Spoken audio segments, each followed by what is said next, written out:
What's going on? How's everybody doing? Hello. Yes, good to see you, Caleb. Muffin. Wonderful to have you guys in here. Hope everybody's doing well on a Friday evening.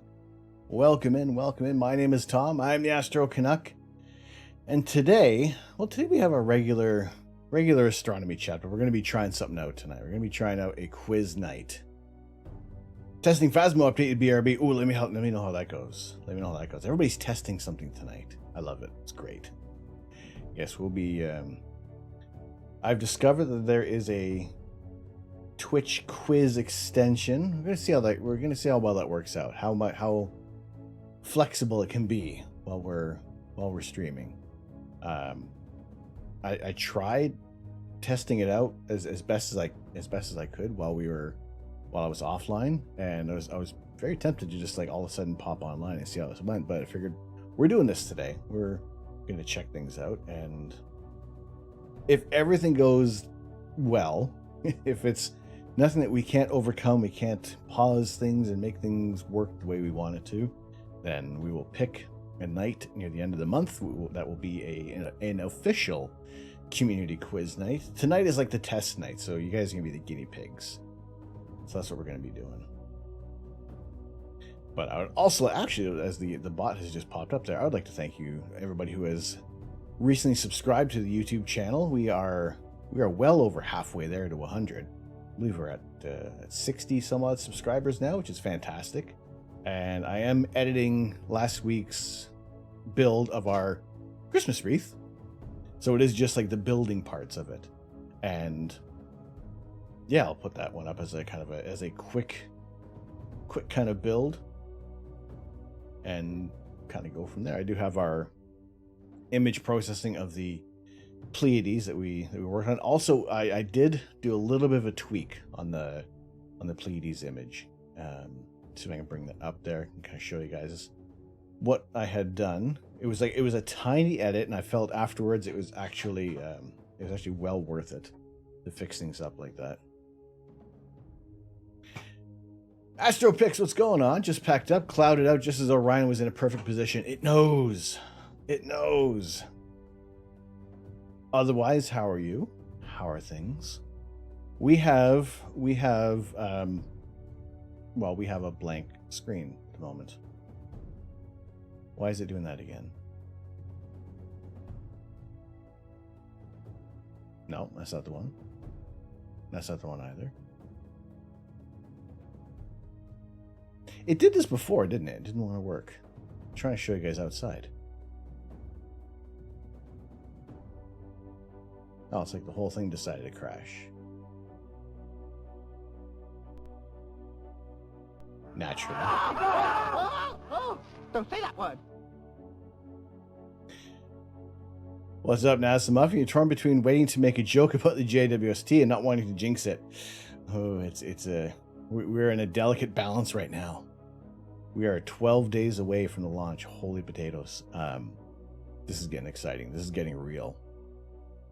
You managed to finish your M33 though, just stacking it. Excellent. I have yet. That's another thing I want to get a decent amount of time on the Triangulum Galaxy.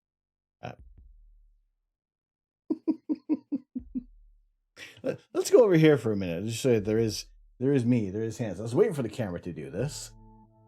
But how are you doing, NASA Muffin? We have the dual muffins in here tonight. Wonderful to have you in.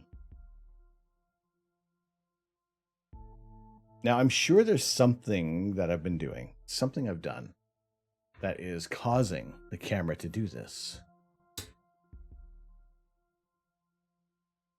What it is, I don't know yet. By all means, it probably shouldn't be mucking up. It's probably because it's not even because it's on Snapcam. It would do this before. It would just go. All the muffins. How are all the muffins doing? If you ask me, you're good. Just leveling crafters, gatherers on Final Fantasy 14. See, I can't remember the last Final Fantasy I played, but I know I would just, for those RPG games, I would just get right into it.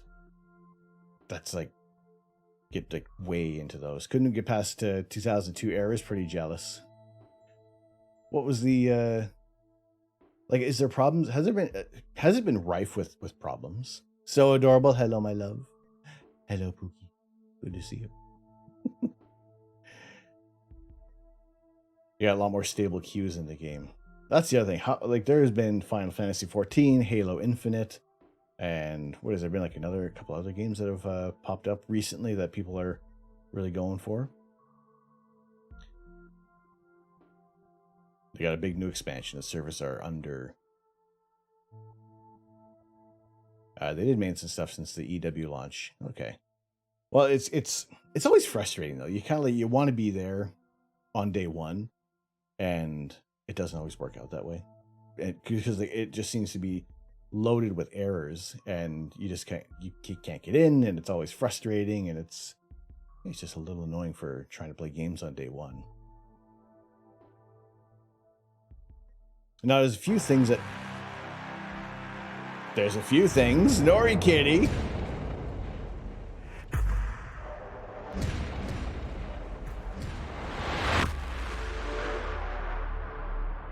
What's going on? Nori Kitty, how are you? Kieran? Bright Jess, hello. Nori, thank you so much for the raid. Okay, this music from Sunday, this was playing in my head over and over. Holy potatoes! And holy potatoes. By the power of Grayskull, I have the mustache. Oh, it's this one. It's this mustache one. Oh, wonderful.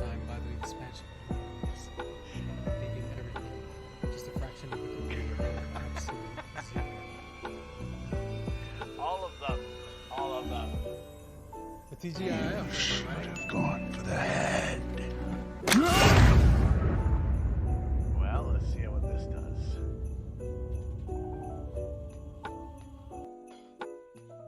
Well, it didn't do the light.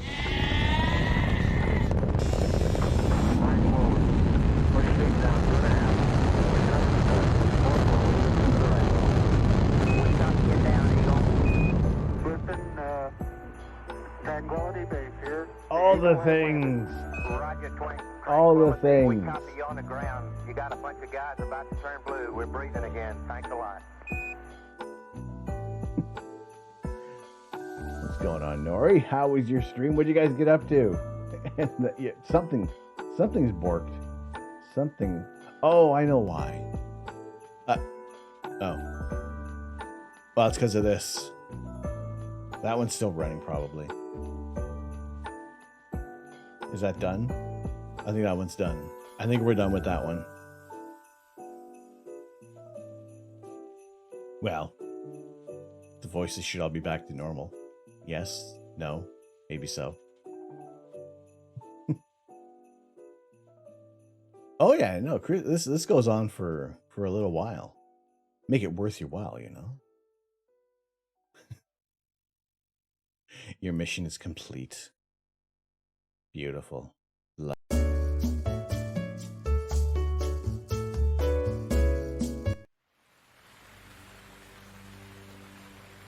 don't know. Well, because I didn't know if the lights were going to come back on.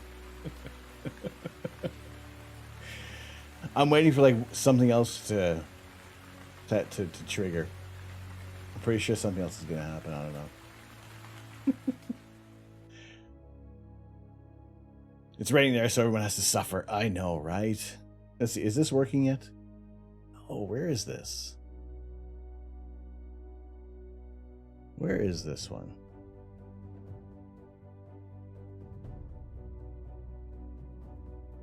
I don't know why it's not working.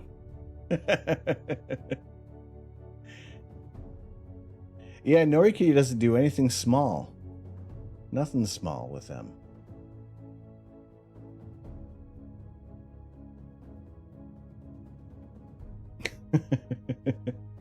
That's it. We'll make sure. We gotta know that it's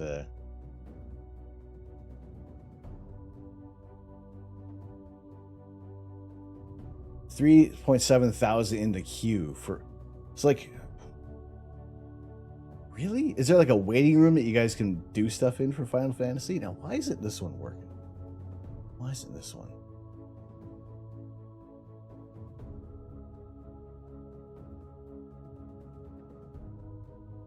There we go. So there's our outside. There's the outside. Why that wasn't working. So I've brought the telescope in. The telescope is inside because tomorrow we're expecting we're possibly getting about maybe 90 kilometer an hour wind gusts up to maybe 100 some odd kilometers an hour. So I figured it was best that I bring in the telescope. After seeing what happened with Astro Biscuit, after seeing what happened with his telescopes, yeah, I did not want that to happen. I was very, very concerned about that. So if we can keep our scopes properly aligned. Good evening, Werewolf. How are you? How are you doing tonight? I did see a couple of your images in the Discord. They're looking very cool. I love that animation of the comet lander. Even in Portal 7, it's coming through some good images there. Just watching the number go down. See, there's a lot of fluff, dust, snow, little bits of rain. We got like we're expecting rain to begin around, I guess, 10 o'clock.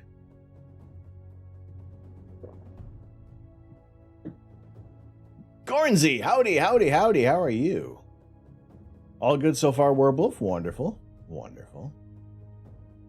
Excellent. Yes, no, watching the... I love seeing all the animations, all the images that people are getting of the comet right now. It's awesome. See what people are doing. Yeah, Gornsey, how have you been? Good to see you in here today.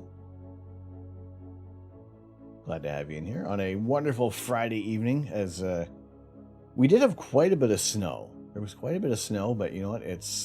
We're warm. We're getting up to about 8 degrees,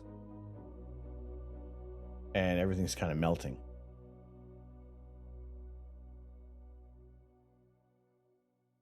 What day will the comet hit? Last Tuesday. You missed it. It bounced off, and that was what that rumble was the other day. What's going on, CJ? So this is Comet Leonard. That a lot of people have been catching. It's kind of sitting low on the eastern horizon. At least for me, it's early in the morning. New Phasmo update has introduced new mechanics, which is really. Well, see, that's what that was. That was the big boom for your birthday, CJ. Happy birthday! A very happy birthday to you, sir.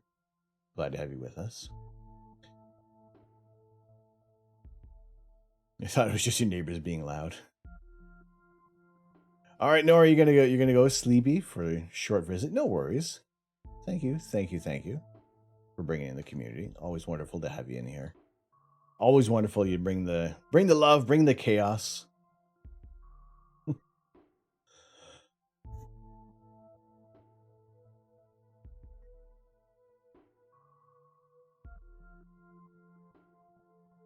So what's the what's going on with regular achievement? What's changing in Phasmo?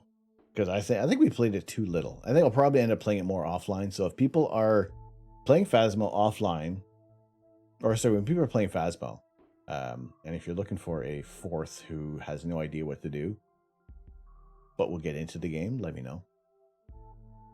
I have yet to jump back into Elite Dangerous. I think it'll probably do a little bit of that possibly tomorrow. Tomorrow's stream is actually going to really depend on... they're adding more butts to haunted butts. More items, and they're possessed. What does the possessed do? Part of you sad you never get to rate. It's okay. You know, coming in here and hanging out is wonderful. I appreciate it. Zamir shows you a ghost room. The Ouija board now burns if you don't say goodbye. Ooh, really? Ooh, I like that. Samsung. Why didn't that trigger? Werewolf. And what's going on, Samsung?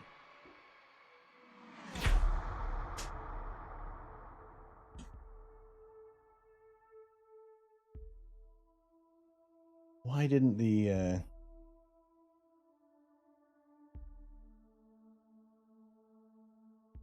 why did that one go?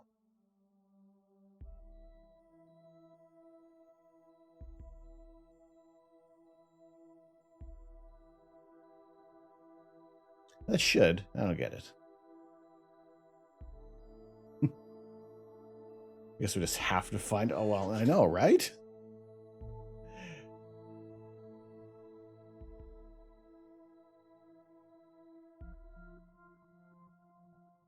Is Stream Elements doing a thing? Is it not working?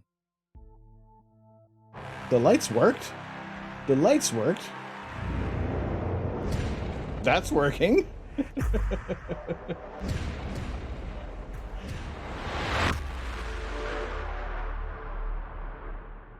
CJ coming in with a hot raid. Appreciate it. Thank you. Thank you. All right, let's pretend that one there. That's NASA Muffins as well.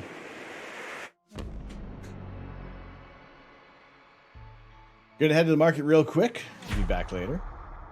You weren't streaming, but so you got it going. You got it going.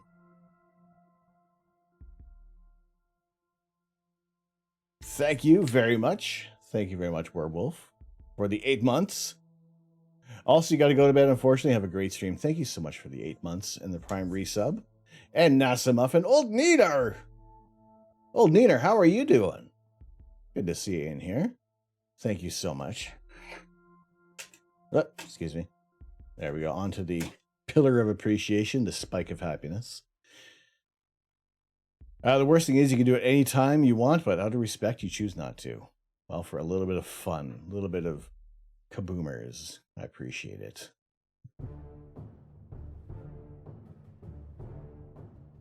Caleb, you're doing that. I'll have to check out the VOD, see how that imaging session went there.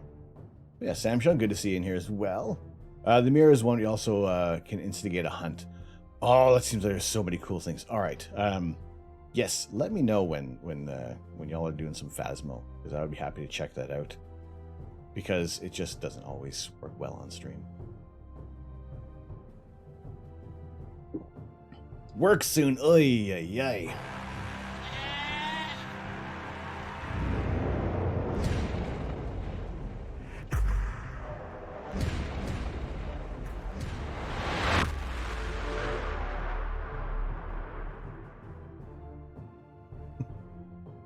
More CJ. Work soon. Well, Neener, glad to have you in here. Glad to have you in here with us for the time. A bunch of friends are doing new expansion content out on the stream, so you can't watch a bunch of people. It's all right. That's okay.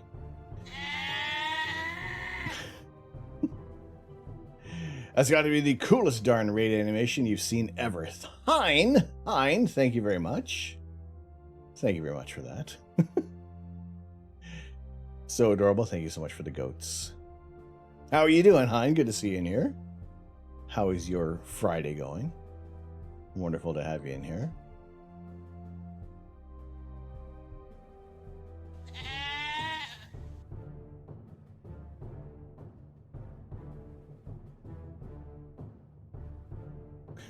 Goat is the best channel meme, though. I'm still trying to figure out how to get it to make a chaos goat. Still working through that. Also, well, I did mention this before that on Monday I did get my my COVID booster, and while it didn't kick my ass, it did knock me down a peg for a couple of days. One day it was fairly fuzzy, but other than that, it wasn't too bad. Not as bad as like the full doses from before. So that impeded things a little bit earlier in the week. So, but yeah, glad to be back to regular form, I guess. Good. Just waiting for your mom to get home so you can have dinner and then go for your nightly run. Then prep for stream game night. Excellent. What are you playing? What are you doing there, Hein? Also, what's for dinner? All right. Thank you very much, CJ. Wonderful to have you in here. Have a good sleep. We'll check back with you guys later. Tomorrow's stream might be. It's really going to depend on how the weather is. We had a power failure earlier in the week, and it was out for 6 hours. So if anything like that happens again, then obviously there's not a whole lot I can do about streaming. So tomorrow's stream is tentative, and it's just really going to be based on how the weather is, because we're expecting some bad weather tomorrow. Pardon me, you're expecting the worst, but your booster gave no side effects whatsoever, just a sore arm. All bad cards, basically a Cards Against Humanity clone. Ooh, that sounds cool. I said there was there've been a few. Was it Cards Against Marvel, Cards Against Harry Potter, or Cards Against Hogwarts? Yeah, CG, have a very good night. Have a good night. I appreciate you guys. Even if you guys are here for a short time or a long time, it's wonderful to have you guys in here. Y'all have non-electric heat source though, right? You don't die. No, we're good. We're good. We are. I personally make every room 10 degrees warmer. So as long as I'm in a room, keep it nice and warm. So one of those free expansions, the user created ones, you have all access only for $1 for their Patreon. Interesting. Now, is it something that can be played? Do you play it like in like the group, or do you do it online? How's that work? Because I don't know if I would do it on here, but I love Cards Against Humanity. In the summer, you like it freezing, and in winter, you like it hot. Good evening, Brian the Primate. What's going on, Brian? How are you? Exactly. I love winter because you can bundle up in winter, and if it gets warm in the house, well, I can kind of come back down to a t-shirt and shorts if need be. But summertime, it's only so far you can strip down.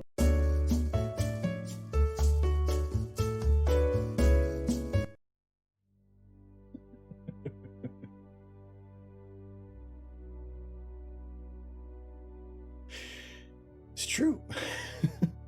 Online via browser, and then you just have anyone who wants to play join your Discord voice chat, and you send them a link to the room. Hi, that sounds awesome. That sounds wonderful.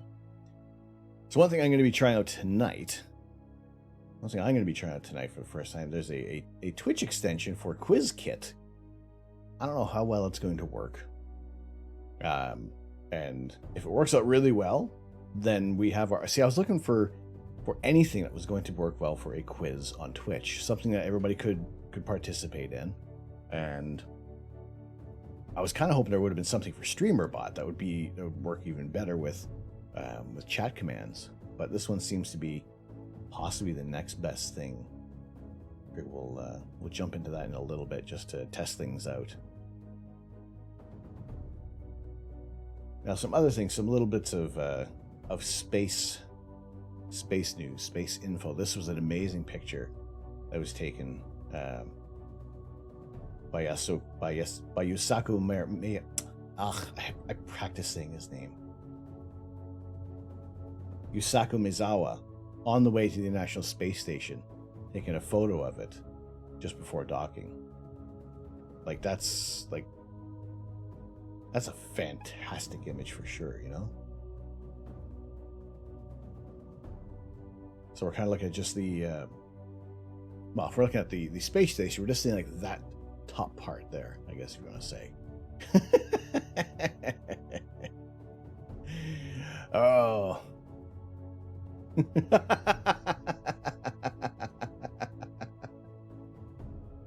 No, Kieran, no tutorial on that.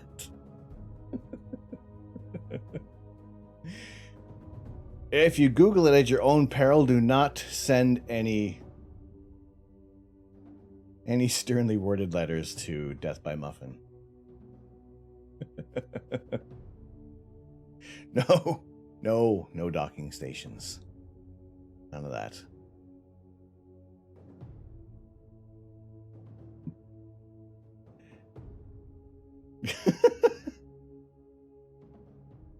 No, I'm not imagining it. Stop it.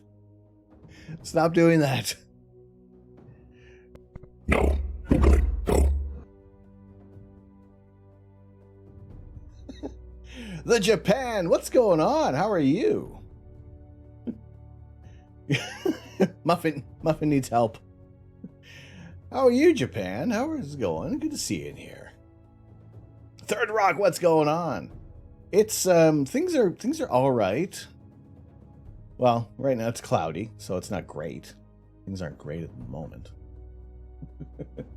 I imagine that's say I have to personally link up to communicate in space. No! Damn it, Hein.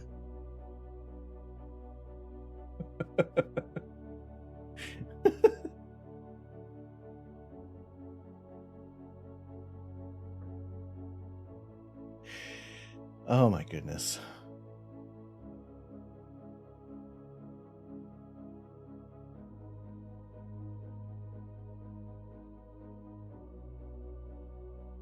Oh my god.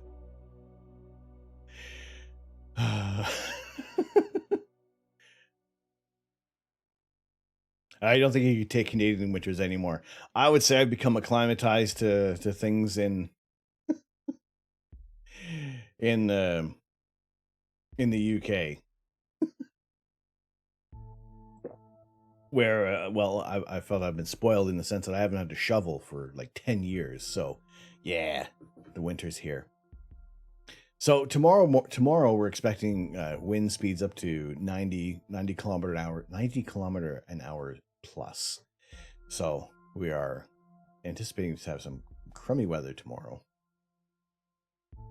Is it just me, or is the snow leaving Earth and ascending to the clouds? Snow falls differently here. Actually, as it warms up, it just retreats, but you see everything happening in reverse.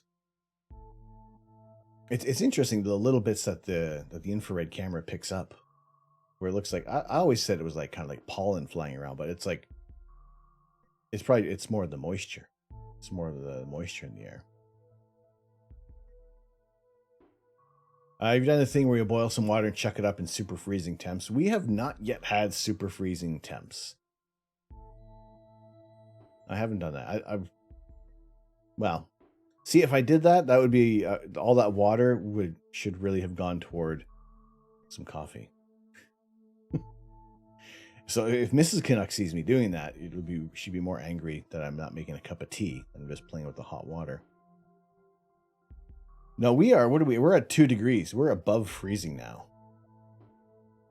What do I put in my coffee? Coffee.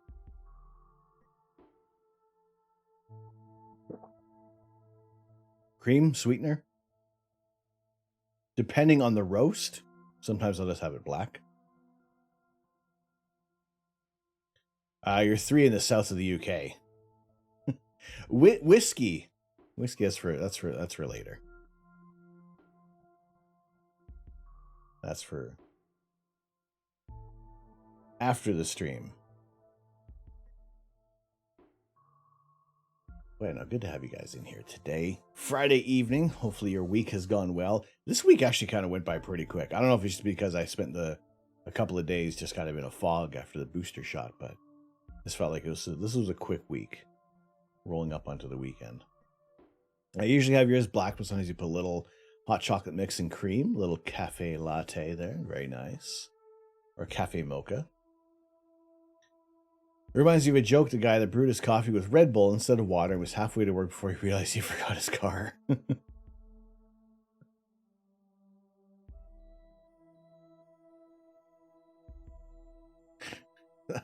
like it's just I'm thinking about it, I haven't had a Red Bull in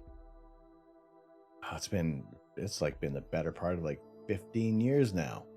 I still remember it's gross.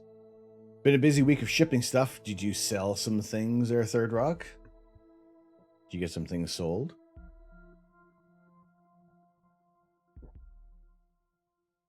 Or is it just kind of like Christmas shipping? You have! Congratulations. Are you well on your way to the world of monochrome cameras and everything wonderful like that? I drank energy drinks in high school before you developed a taste for coffee.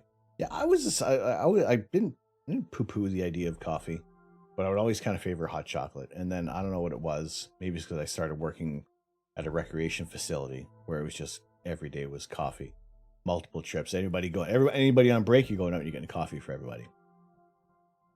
You only drank the energy drink from Lidl. Now they got 99 cents each. They got double the caffeine of Monster. You literally run on caffeine and spite at this point.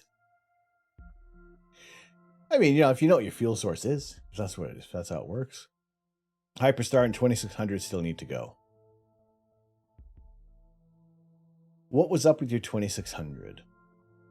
I mean, I have to say, like, right now, I'm probably not going to be in the market right now for a massive camera upgrade. Although I'm still happy with my camera. I saw a few people online who had just purchased and acquired an ASI 533. So happy for them. I love that camera so much, and I can't wait to hopefully do some astrophotography this week.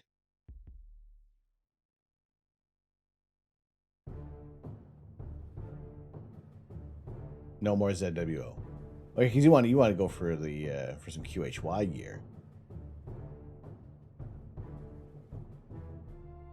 I'd looked at some of the QHY gimmicks, and yeah, definitely want to try some other things out. I just followed on Instagram. You apologize in advance for the randomness of your post, because it's literally art, Gundams, food, terrible jokes, etc. I would say it is I like 75% of all that there. Gundams, it's not so much up my alley, but I can appreciate those too. It's like another version of Transformers to me. So here's the weather forecast for the next few days. I know it's not so much. They are better than Transformers. They are not Transformers. Gundams are so much more. Exactly. Well, who has a giant Gundam statue in their city, right? Nobody but Japan. Right. Forecast. Terrible. Now, Saturday, here's where things are getting interesting. We've got 30 mile an hour to almost 30 mile an hour sustained winds for most of the afternoon. I love working on models though, so it's not restricted to Gundams. Just want to start working on Warhammer miniatures. Oh my goodness, there was who was I watching? I can't remember whose stream I was in. I can't even remember the name of the stream that we went into, but they were painting models, and they had such amazing lights. They were painting with oils on these kind of like the Warhammer miniatures, but they had like light sources, and it was going from like this gold and copper to blue. It was awesome. It was a beautiful painting.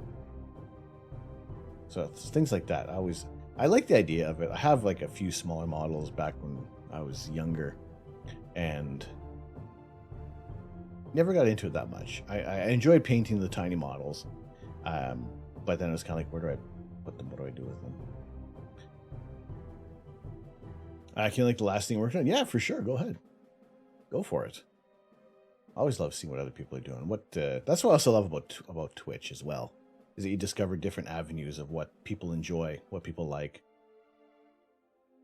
So the Saturday, as the winds calm down, all of a sudden it gives way to some clear skies. 3 in. Now, like I said, I brought the telescope in, so I would have to do. I shouldn't have to do any more polar alignment on the scope. It would just be a little bit of a rebalance, but I still may polar align. But yeah, the weather is going to play a huge part, obviously, in things. Sunday night. Originally, Sunday night was looking to be halfway throughout the night was going to be clear, as well as Monday. We'll see how that goes. We'll keep you guys posted on that.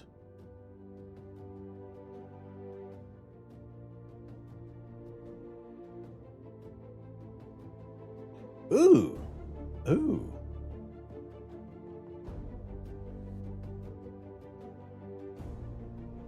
I love when I love these shots. I love when people put their models in like regular situations that just they don't seem so small anymore.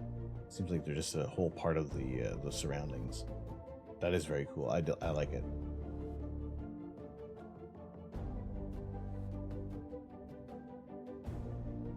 I'm using a Canon T5i right now. That's very nice. That's very cool.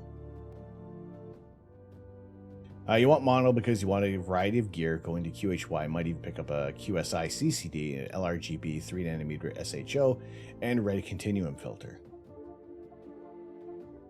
To be honest, you feel like you hit a brick wall with one-shot color. You want You want more, and you can't do more because you're limited by the filters available, and mono just has more, as well as less time. It really is pay to save time watching Caleb.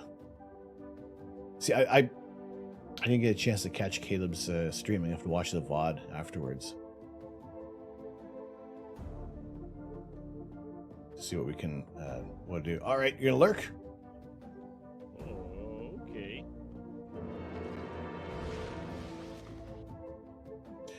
No worries, Hein. No worries. I appreciate the lurk. Keep you safe in the beard. No worries. Have a good one. Have a good one. Also, if you guys want to check out Hein, especially if you're going to be doing some Cards Against Humanity type streaming later, that'd be awesome. I have yet to reset my Xbox Game Pass. I've yet to reset the Xbox Game Pass, so I can do some Halo Infinite. He did 30 minutes on the Dolphin Head. Your mind is blown. Yeah, I gotta check that out. When is the third rock for you? When do you next anticipate you're going to do some imaging? How soon do you think you're going to get on the mono train there? Is there anything kind of lined up in stock, or is it waiting for things to come in? Pre-order a lot of gear. Your partner's been playing a ton of Halo Infinite. Sounds pretty fun for the nostalgia. I was watching a little bit of Halo Infinite the other day. Yesterday, actually. And yeah, just everything about it. Everything about it. There was a few callbacks, and I was watching the Warship stream. He was playing Halo Infinite, and he hadn't actually played the previous versions of Halo. So when there were certain callbacks made in the game, he didn't catch it. But I'm like, oh, now I got to go back. I want to go back and play like right from the beginning. Although that would take a heck of a long time. So I'd probably aim to maybe start at 4. I started Halo 4 and maybe made it about like a quarter of the way through the game. And then I think I ended up having GTA 5, and that was the end of that. So play 4, play 5, and then get everything sorted out with Halo Infinite.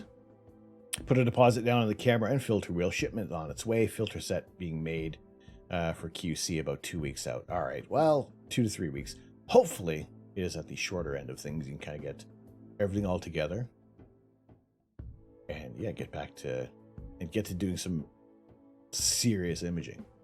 I'm glad people can enjoy it, but as the youngest siblings of the 90s and noughties, all your Halo memories are just getting beaten by your older siblings who would never let you on the console to practice.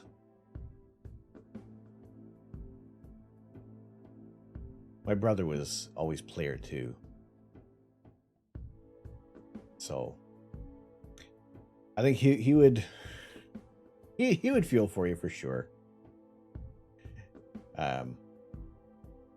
No, it's been a while. Right now, if I were to jump into any online game like that, I would not fare too well. It would take a while. Take a while to get back into it. So, look, it's looking like I'm not hitting the right buttons here. That maybe Sunday night, maybe Monday night, possibly Thursday evening. You have to keep an eye on that. I shared your photo comment later. You're able to get the other morning on Discord. I accidentally screwed up, but it was able to get some sort of shot.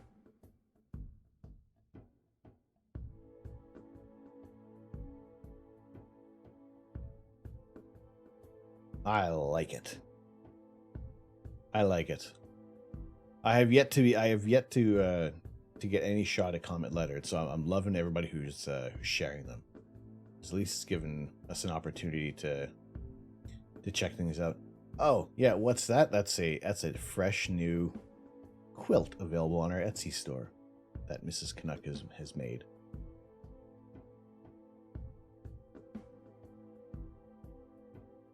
You mean you're in no rush because it has been trash weather, looking like rain and maybe snow for the next few weeks. You did get see the moon and Jupiter for about 20 minutes last night. At least you got a little bit of time little bit of time with them. I had, was it on Friday night stream, we had like 5 minutes seeing Vega outside, but right now, nothing. Bupkis. Zilch.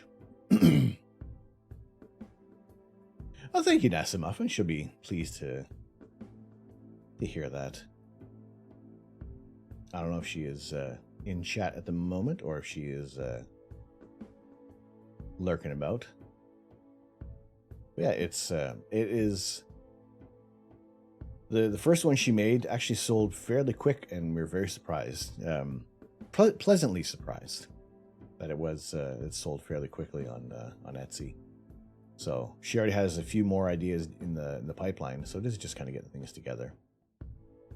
Your plan was to make a bunch of 2-second shots, but at ISO 3000, but accidentally left at ISO 25,000, so your shot was ruined. You stacked what you had, but obviously the quality was limited with such a huge ISO. You still got it's still there. That's awesome. It's been a while since we've had, I mean, Comet Neo wise, that wasn't too bad. That was more. How long ago was that? That was back in the mid stages of the pandemic. Quilting takes a lot of precision and attention to detail. You suitably impressed. Well, thank you. I appreciate that. Thank you, Muffin. Thank you. There's a few things we're building up. We're adding more items to our store, and the one thing that was kind of strange was we did a boosted post, and probably never again will we do a boosted posts for masks, because that just seemed like everybody wanted to use that as their own personal soapbox, just to voice their opinions on why they're bad. Anyway, that's a totally different story. But when's she going to do makers and crafting quilting streams? You know what, Muffin? It was ridiculously cringe on there. It's like, yes, please attack a small business, like a teeny tiny small business. That is a good question. I don't know. She is unsure of that right now, but I think people would like to watch that, because again, I would feel like quilting and a great deal of other haberdashery type projects are wonderfully relaxing to watch. So it's always wonderful to see what people are doing, much like how I enjoy doing our Lego streams. It's again another calm little thing like that. Also, check out NASA Muffin and what she's doing on her streams as well. Give her a follow for a little bit of makers and crafting, some knitting, some crocheting, some craftiness. You definitely watch. It's one of those things that's so cool to see up close and happening. Yeah, there are plans. There are more plans to kind of get into, well, more of some YouTube ideas. So if it almost kind of works out that it could just be a live streaming deal. Twitch crafters community is super lovely. There are a great deal of communities on Twitch that I'm very fortunate to have experienced, and it just seems like it's crafting. There is no competition unless you're actually in like a sewing or quilting competition. But it's always you're trying to help each other. You're trying to lift each other up, share different techniques. Something that's amazing that's happened, and that's what I love. It's that it's friendly competition, but everybody's out there just to help each other out and have some fun. So that's what I love about there's a bunch of other communities that we've been involved in, and how much I love catching other streamers who are making Lego sets. And actually I can't remember the name of the YouTuber, and there is because I got an email from Lego saying that the Home Alone house is back in stock. Like, great. And it was like 2 minutes after I got the email. I go on the Lego site. Sold out.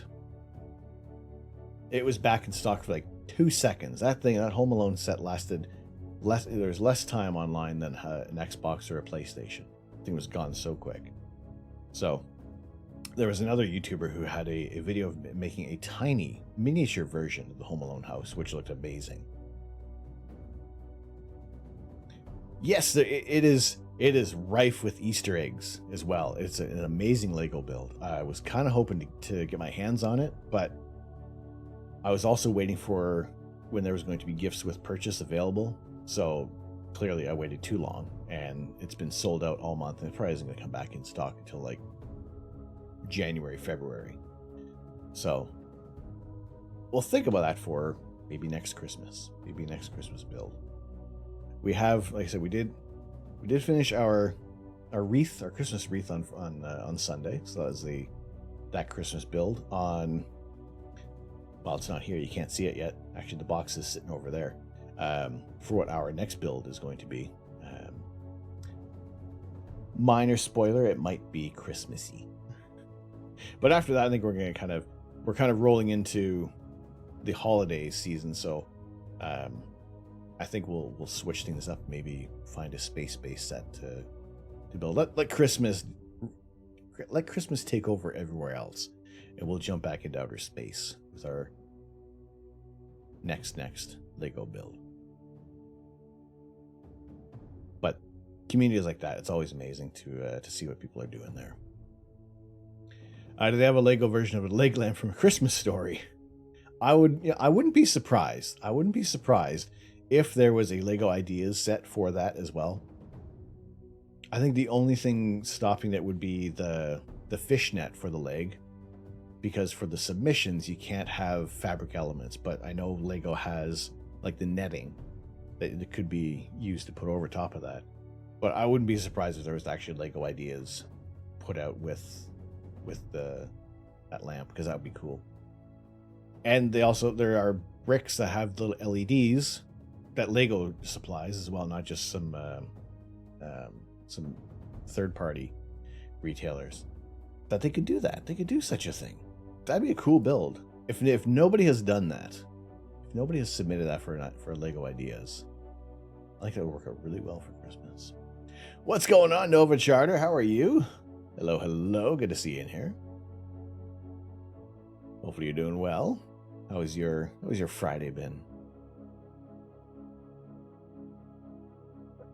Wonderful to see you everywhere else today on Twitch. Good to see you. So what I'm going to try it out now. I want to see how well this quiz is going to work. Because if everything works out well, then we'll pick a day. Because we are, what is it? Let me look at a calendar here. I would say we're safely like 2.5 weeks until I figured we would do a community quiz night. So that's enough time to kind of get things hyped up and also get some questions together as well. There will be some regular pop culture questions. There will be some kind of general knowledge type questions, but then there may be some stream specific type questions. Things that you probably can't Google. Answers that you wouldn't be able to Google. So let's have a look. Now, also what I've been waiting for as well, waiting for our animated emotes slots to become available. It keeps saying coming soon, coming soon. I have about 20 different ideas. Okay, 5. Maybe 4 of what I can do for some animated emotes. So I am at the ready for that. Now, where is... But I'm kind of sitting here refreshing the emotes channel, but nothing's happening. All right, well, let's see. Let's see if we can get this working.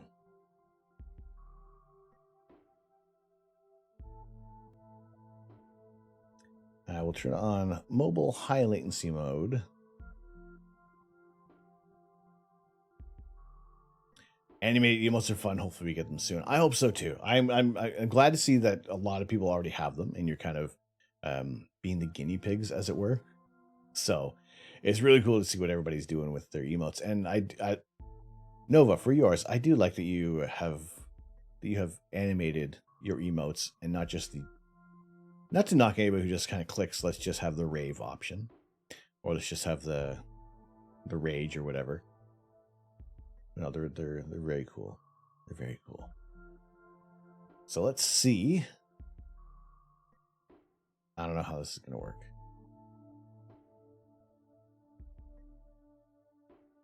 Okay, can you guys see this? Sending rules to players. View instruction image. I need to figure out emotes for your channel. See, when I first started, I had no idea what to do for the emotes. It's tiny. All right.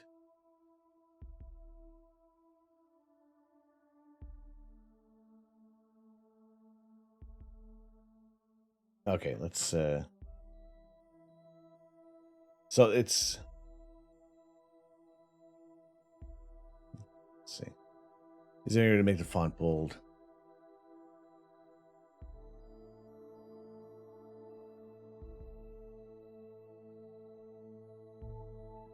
With yours only, I appreciate it. Thank you. With yours, the only caveman stuff comes up, and well, that's just too easy. See, I think of like Captain Caveman. All right, so get your username from the leaderboard. For desktop, hover over the stream and click.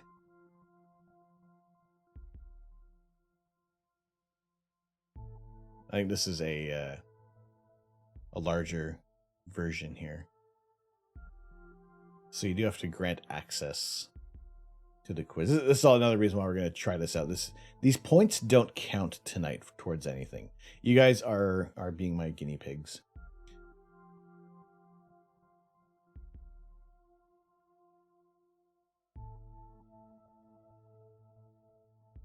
So it looks like there is, for the mobile app, there should be a little button that's popping. You may have to refresh or kind of close and then restart the stream.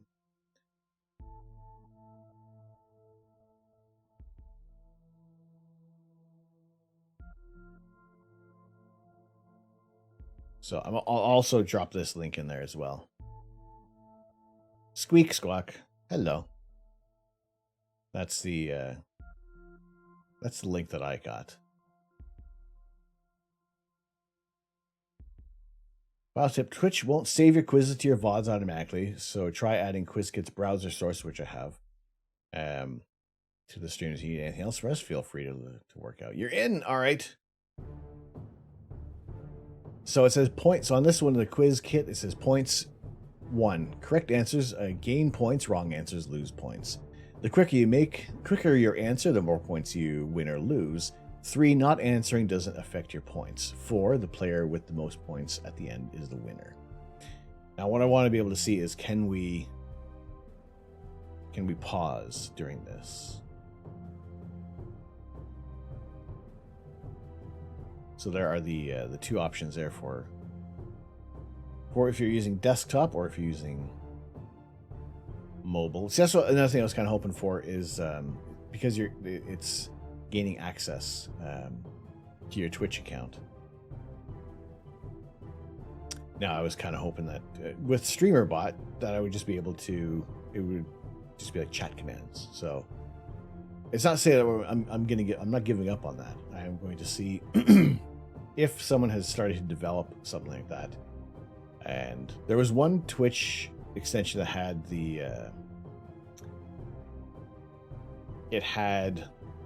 it involved using Python. I had like download all the software.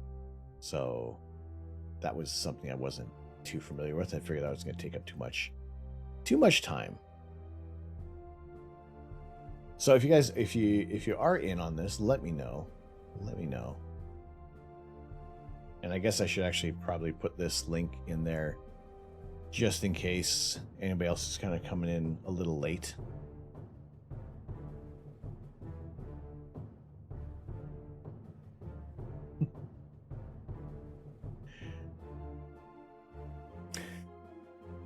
All right, let's see.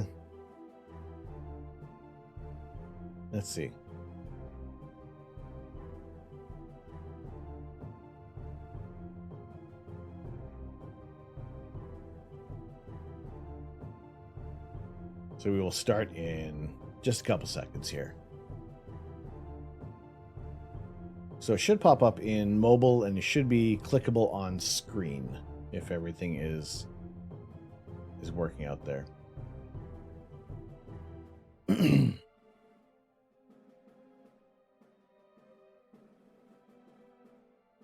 So there's 30 seconds for every question.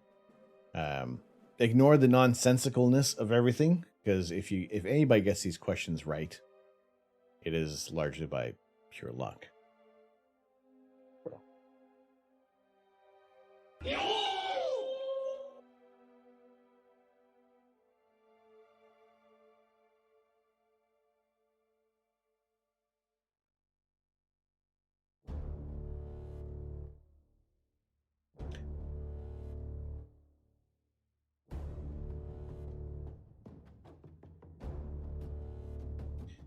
Right, waiting for play. I did add a much longer latency on here.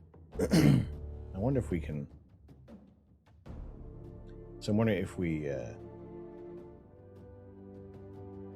Okay, so I guess I can hang on here to reveal the answer, and then that kind of, I guess that works as our natural pausing point if anything does occur.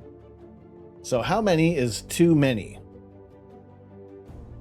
Yeah, I don't know what it is. You clicked a blue arm. What does that do? It is, I don't know. It's a flex. It kind of reveals your points. I'm not sure. So that's the other thing. I don't know. It popped up with a little thing on the screen. A little thing. Woo.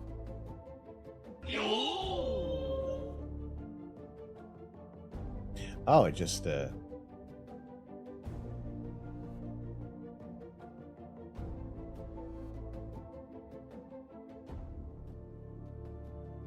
Well, there we go.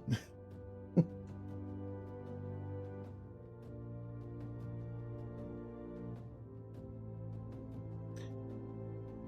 wonder if I can move this down a little bit.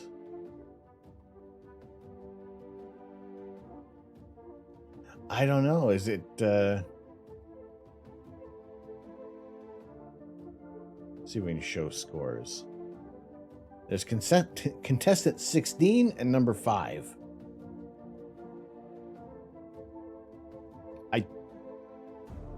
There's no way to...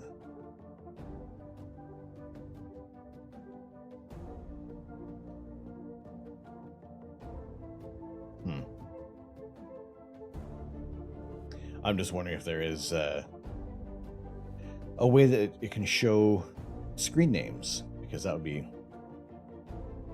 Because then it's like, who's... Okay, so this is why we have our little test. Our test ones. Question number 2, how come? How come? You think you're 16? It says you won? All right.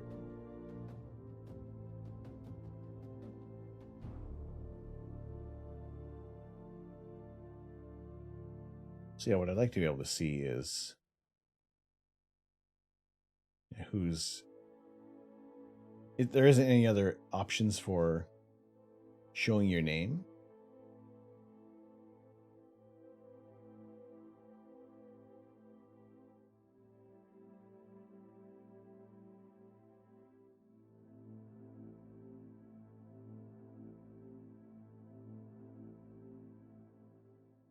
All right, we're waiting for players right now. No, why are you losing points? You lose points if you give the wrong answer. If you do the wrong answer. One person got it right. One person got it right because reasons. How come? Because reasons. There is nothing but pride on the line for this first run of the game. Now so it's sending all the scores to the players. So there is kind of like there is a natural pause between things. Let's see, there we go. NASA Muffin's on there. Brian the Primate. So adorable. You are still labeled as contestant 16. Well, the points are cumulative. Okay, so far. Now, I guess NASA Muffin, yours did say contestant number 5. So far, contestant number 16, so adorable, is winning. We're going to the next question. Okay, so it seems like I can control when we go into the next question, so there can be the pause. Question number 3. When is a door not a door?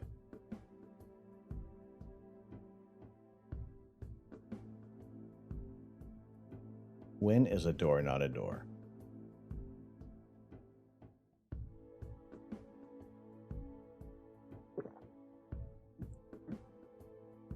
Okay, these are just questions that kind of popped up there. No, you clicked the wrong one. You can't change it. No.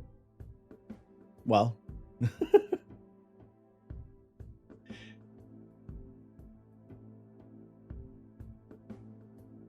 I figure 30 seconds is the longest you can do for a question. So I figure that's one way to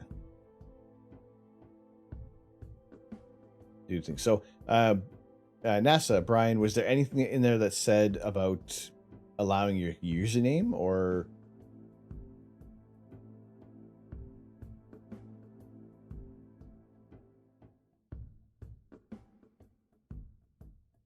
Not that you saw, I just kind of naturally kind of popped up there. All right, nobody got that one. You just clicked Grant. Okay, we just have to.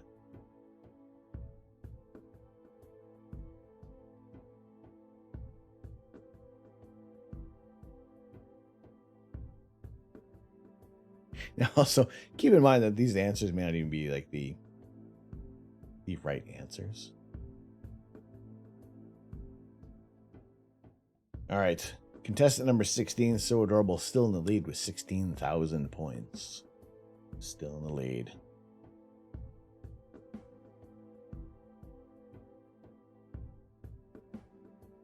So far, how is this all working for you guys? Is actually like, does everything seem to be fairly straightforward? Is it easy to? Runs pretty smooth. All right.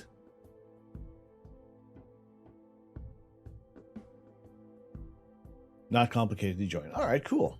All right. Question number 4. How much longer? 42, 23, 1. Hut.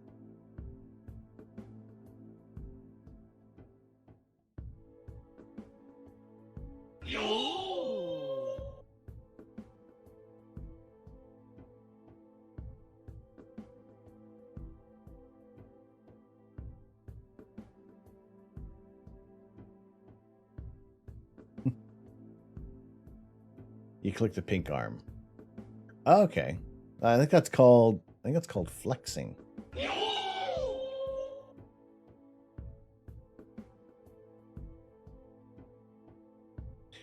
Now after it, if anybody gets this one right, I don't know.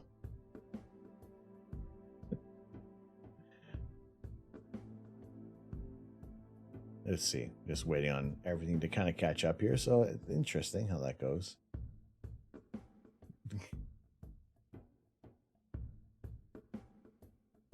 All right, so nobody scored right on this one. Trust me, believe me. The actual quiz will be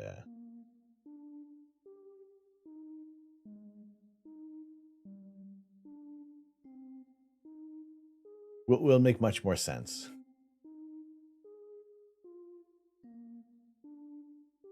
All right, contestant 21, Brian the Primate, NASA Muffin, and contestant 16, which you know as So Adorable. Contestant 16 is still in the lead with minus 11,555 points, followed closely by contestant 21 at minus 14,000. It's golf scores, right? NASA Muffin 102,000 under par today. Just tease it up and I'll give them the points. All right. Question number 5. Is this the last question? Yes, maybe. No.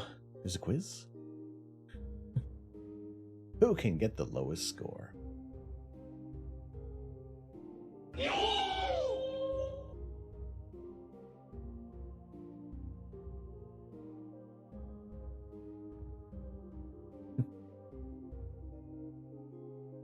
All right, so far, I think I'll also maybe introduce some quiz show music as well, just to kind of liven things up a little bit.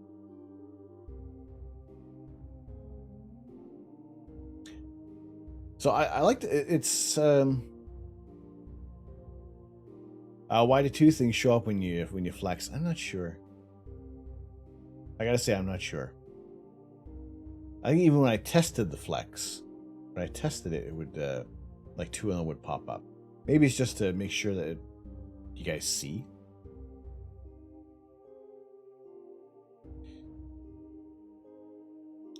Because you got two arms, exactly. And you got 2 tickets to the gun show. What's going on, Rage? Rage Engaged, 81. How are you doing? Welcome in. One person got it right. Chillin' in Winterpeg. Well, welcome in. We're warming up. We're warming up in Southern Ontario right now, expecting some rain and wind. And we are testing out a quiz night. Oh, thank you. Testing out a quiz. And if anybody does want to join in, we'll try running another one again afterward, and just to see if I can kind of back out of this and pause for a while and see if we can. You you object again. Brian the Primate getting that one correct, in the lead now. In the lead with 25,626 points. Sorry, with that one. Sorry, contestant number 21 is now in the lead by just under 1,000 points. We have one more question. There is one more question remaining in the quiz.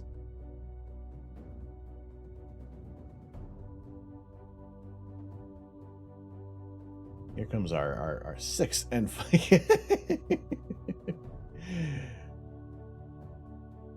bonus question. Question number 6. Is it bonus question?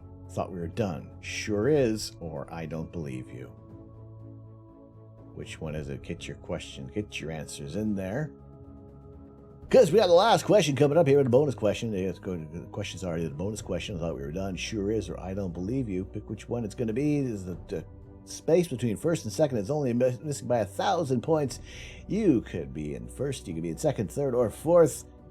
Come on in, let's go see how everything's going to be. Why am I picking his voice? I'm not too sure.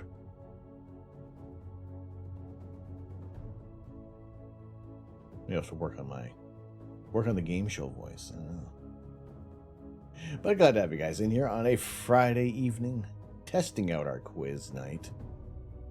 So far, so far so good. So far so good. We're waiting on the last player. So the bonus question, question number 6, bonus question. Sure is. It sure is a bonus question. One person got it right. One person got it right. See, I don't even see right now. I don't see what the scores are. I mean, look. Let me show you. That's what I see. That's what I see. So I don't even see who's in the lead yet. Objection! Sustained.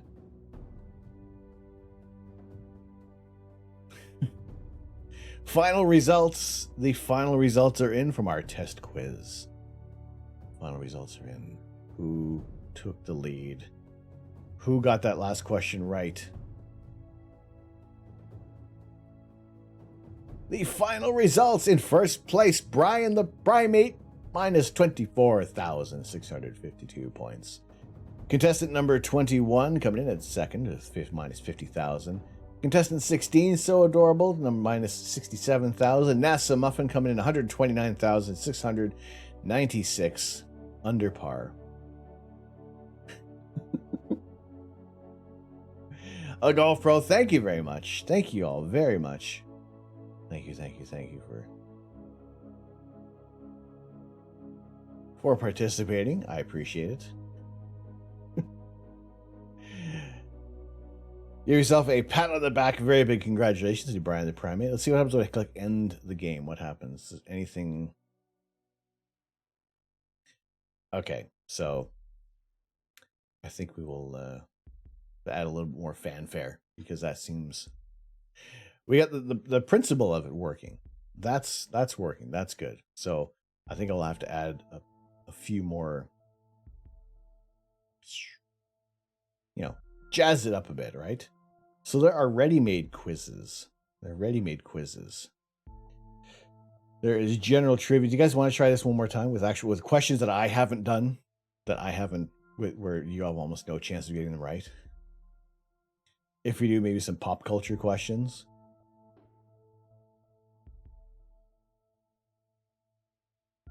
All right, let's go with I'll go with pop culture quiz. What's the mistake if we find what's the prize if we find a mistake in the quiz question? In my questions, you get to tell me what to do.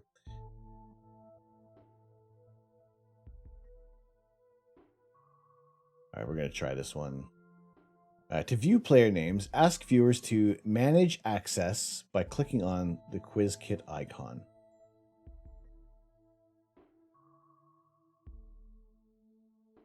Which one did I have? Because some of those questions, I wrote it out like late at night.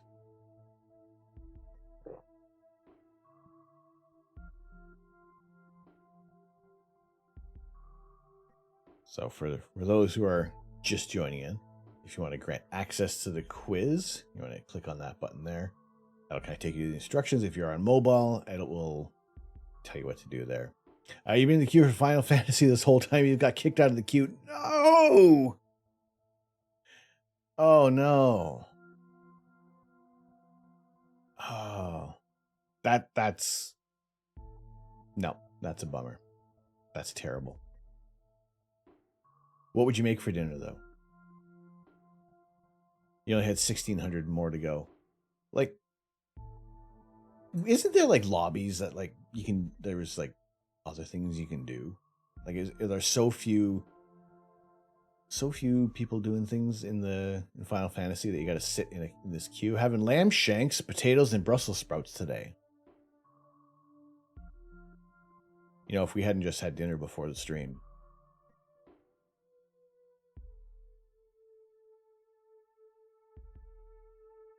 Most of that would sound pretty good to me.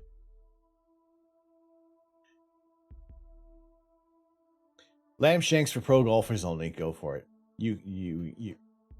I would not stop anyone from eating any lamb shanks. That is more for you, less for me. I'll just have the potatoes and Brussels sprouts. That's fine.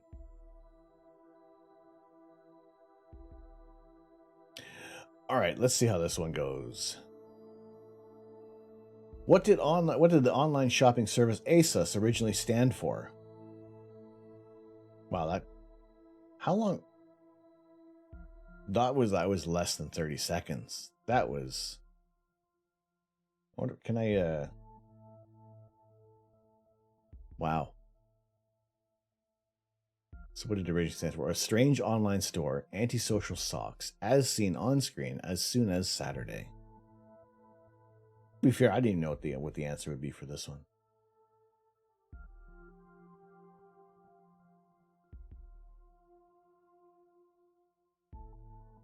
Two answers. Two people answered and did get it right.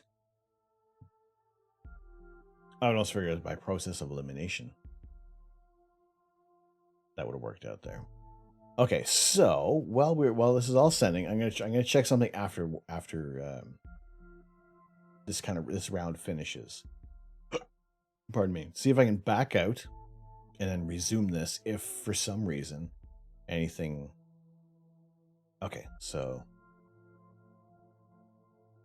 end game, no. Okay, so I can't even got any feedback. All right, so we can't actually back out of anything like this. So it looks like the question, you have like 10 seconds to answer these questions. So they're going fairly quick. So we'll run through literally like maybe 4 questions and we'll show the leaderboard. So coming up next on our next question for our general pop culture. Question number 2. Question 2. Where should some people go to get tech support from an Apple project? The beach, Microsoft headquarters, Genius Bar, Smarty Party. Wow, there's not a lot of time to read this and get the... I wonder if I can actually, if we go back, we can adjust the time on there. Because I think 30 seconds works out much better than 10 seconds. So I feel this makes a little bit of panic. I don't even get to read the question out quick enough. That'd be. I would like if I could see the question first, and then read it out.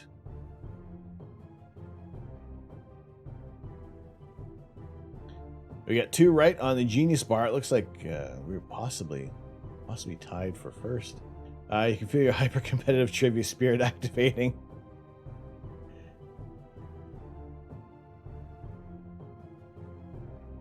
This is all preparation for the big game, where there will be a prize or 2 on the line for the community quiz night. We'll let everybody know when it's going to be, so we can prepare. I will customize all the questions to at least that we can have long periods of time to answer, and we can kind of break down and go into breaks. It's serious for me. I captained your high school's quiz bowl team. I do enjoy quiz nights. And also just some of the random knowledge that's been stuck up here that actually comes to light. All right, we're going to the next question.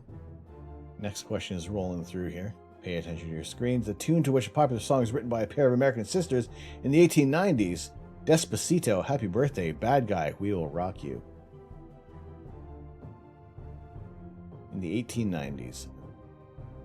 Pretty sure that would almost be a quick one to get there. We all know it's Despacito.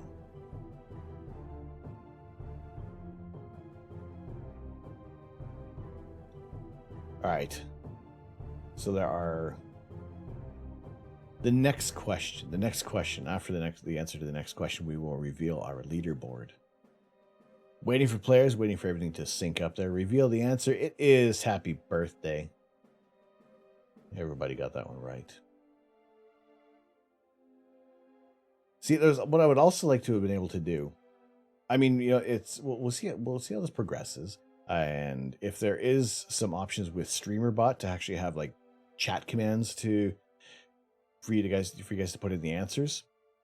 I think that'll work out a little better, because then everybody can just join in like automatically, and I can customize things even further and do some video answers. So we're going to move on to the next question. Question number 4, and then we will check on the leaderboard. Question number 4, if anybody does want to get in on the quiz, that's where you can go to grant access, or to find out how you can grant access. If you're on desktop, you can click on your screen, or on mobile, you can click on the little button up on the top right corner.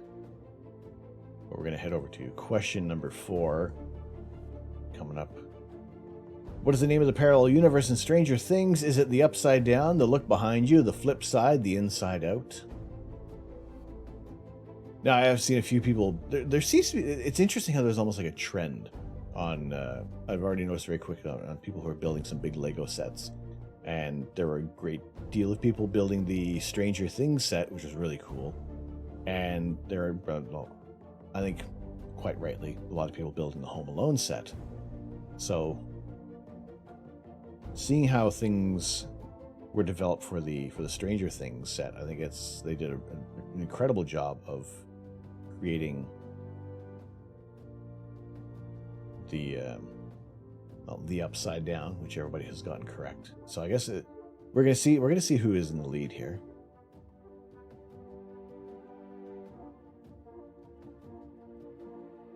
Because if everybody's getting these questions right, it is how quickly you can get the answers. So yes, these questions and answers are a little more sensical than mine. You got a better chance of getting them right. You totally guessed. You haven't watched it at all.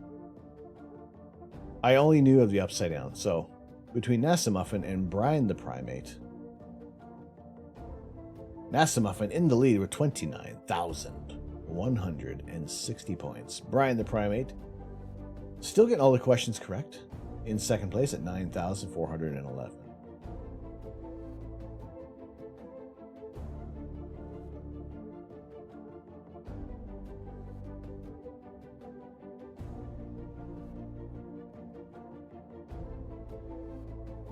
That's weird. If you get all the questions correct, and how come your points are different? Yes, it's how quickly you answer them. So inversely, if you answer the question wrong quicker, then that takes off even more points. Now, also, it's also that this one is 10 seconds. I didn't even know if I could see how quick the answers the questions would come up. Eating ice cream is your answering. That's fine. That's all right. What flavor ice cream? Yeah. Brian, you're already winning. If you got ice cream, you're already winning. Is it Cherry Garcia, or is it just a regular black cherry? I gotta say, chocolate ice cream, I like it. Black cherries, I like them. Don't put them together. Question number 5 coming up. Question number 5.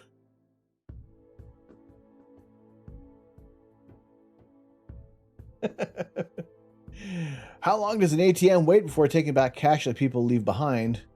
Forever, 5 minutes, 2 minutes, 30 seconds.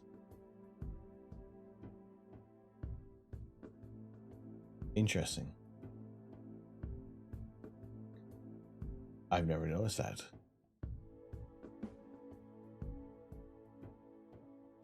I know, they're fine together. What I like about a Black Forest cake is the whipped cream center. It's just something about it. It's like the I think you answered wrong. This seems like a trick question. Now, before we reveal the answer, a while back, years ago, there was a wad of cash sticking out of an HSBC ATM. IKR. And it was one of those things we just kind of happened to take out the cash, and like 5 seconds later, someone walked up saying, "Oh, thank you." And with like no proof, but it was kind of like one of those things like, yeah, you figured it was them, but it's like, if they're opportunistic, that would have been very, very quick thinking to try to get some money. Humane Society of British Columbia. Dog ATM. It was in bones. It was just bones. It was milk bones sticking out. The correct answer, which I didn't even know, was 30 seconds. 30 seconds. I guess I haven't sat in an ATM long enough to actually see if it takes my cash back. I want the cash. Give me my money, ATM. I see. I also don't know where this is, where it's based out of. Is this more American? Is it European? Is it North American? Not too sure. This is why, at least if I'm going to make the answer, if I'm going to make the questions, I will gear it towards all continent. Well, not all continents. At least the continents I'm familiar with. Not just one company makes ATMs. Some of them spit the cash out all the way to the little shelf. Right? Exactly. That's it. It's not like there's going to be a little vacuum where little fingers that are going to come back out and take your cash back. So that one does seem. If we can rate these, like those little kitty cat, the little almost like the Neon Cat Bank with it just takes your coin. It's like, oh, excuse me. Okay, so we're gonna hold on to this for you. Thank you. All right.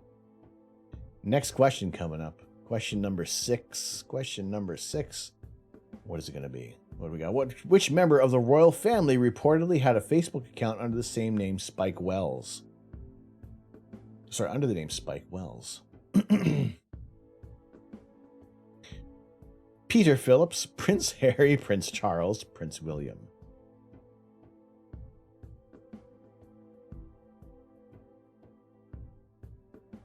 Who's Peter?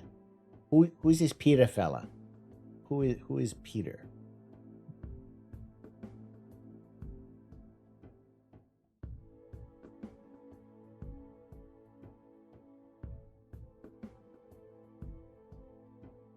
So, which member of the royal family reportedly had a Facebook account under the name Spike Wells? I would figure out everybody else who would be using this. It's almost, and people figured it was Prince Charles or Prince William. And the answer was Prince Harry.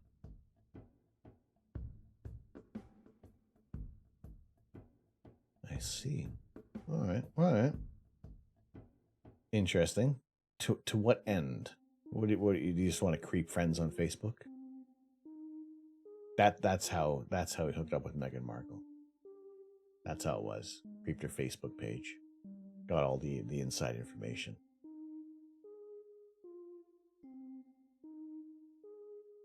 All right, coming up on question number 7. Question 7. It was after every 4 questions we were going to reveal who was in the lead, right? What was Mario's occupation in the original version of Donkey Kong? Carpenter, plumber, artist, chef in the original version of Donkey Kong. Plumber, carpenter, artist, chef. See, I know which answer I would pick. I know it's right off the bat which one I would pick.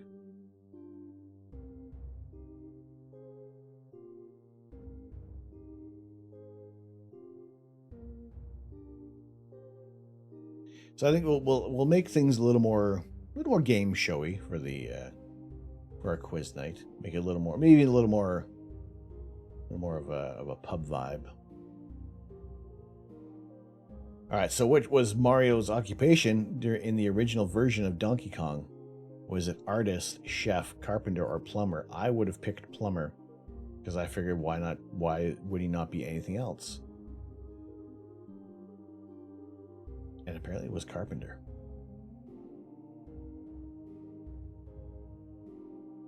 But I didn't even know that he was gonna, that was,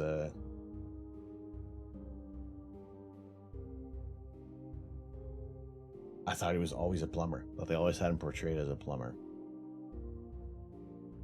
So there is no, you don't lose points, but you don't gain points if you don't answer your question. So if that is part of the strategy as well, just in case, that is fine as well. We're going up on question number 8. Then we will see what our standings are after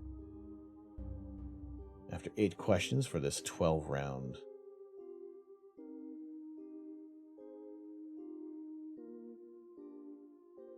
Stats back, dual ticketed.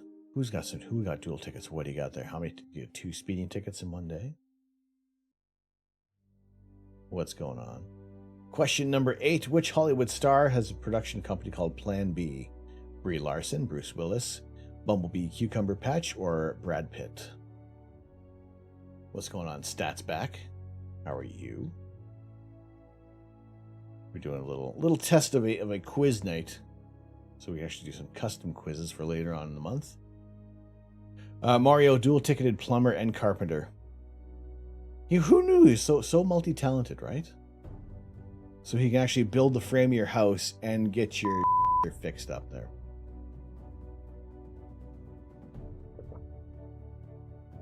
Yeah, I honestly did not even. I wasn't. I didn't know that he actually had that they gave him an occupation. I figured it was just conically always a plumber. Good to have you in here. Well, I appreciate everybody being here today. Usually we're doing live images of outer space. I'll reveal this answer in just a moment here, but unfortunately we have all the clouds, but rain coming up as well. We had snow, but now the rain's going to be coming in, so that's not good. So we're testing out a little bit of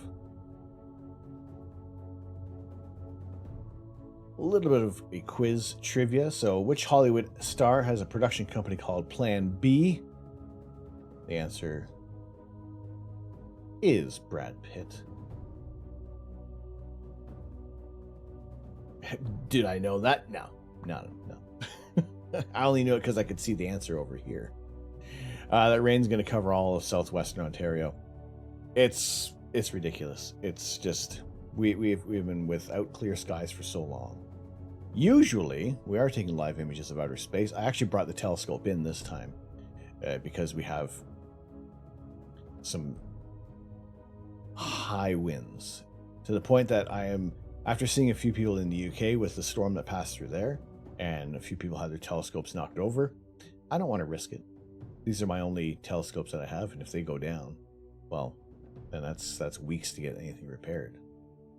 You got another storm again. I wonder if this one is going to, if this is going to hit you guys. You're getting back-to-back storms. My goodness. Like, just some regular snow would be fine. Nothing, no wind. No wind.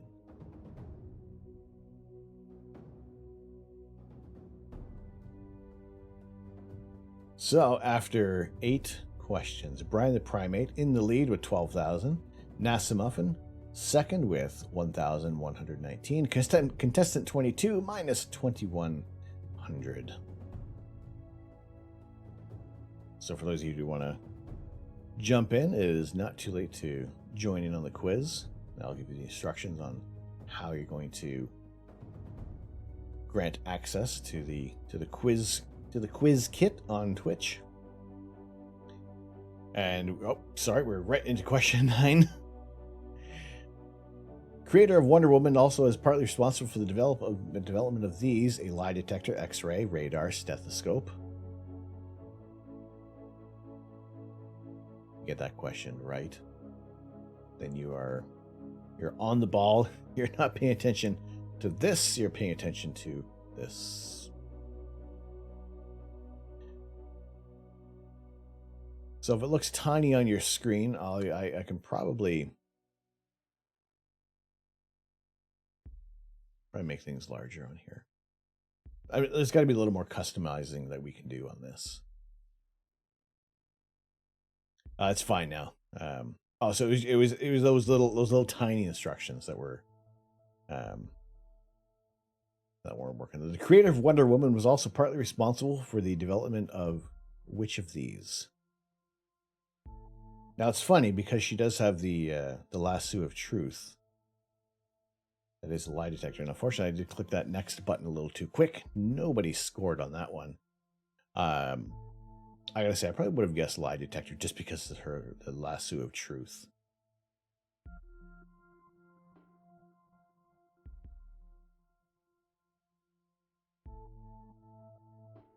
All right, time to kitchen. Have a good night. No worries, NASA Muffin. Have a very good dinner. Enjoy. Thank you very much for joining us today. It was wonderful to have you. I appreciate coming in. Thank you very much for the resubscription as well. Thank you.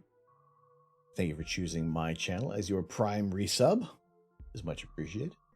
You know, for those who have access to Amazon Prime, you do get a free sub. You can pick any stream you want. You get a subscription. I thank you for choosing mine. Next question, question number 10. We're down to our last 3 questions here in this pop culture quiz. Nintendo was originally formed as a company that made which item? Televisions, playing cards, bathroom furniture, board games.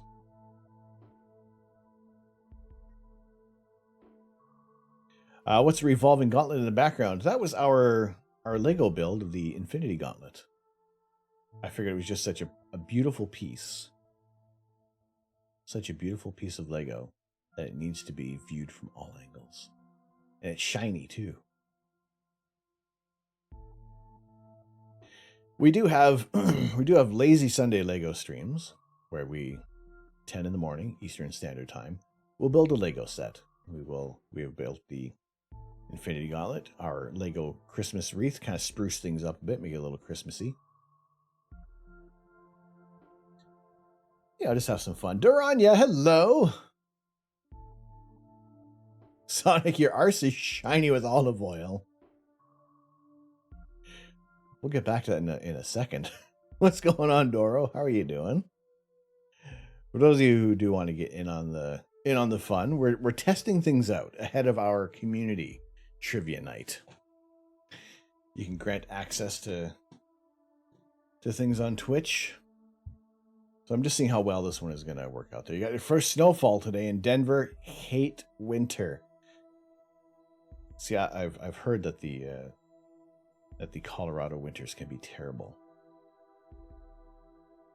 I'm not a fan of winter either. Right now, we are sitting at 2 degrees here in southwestern Ontario.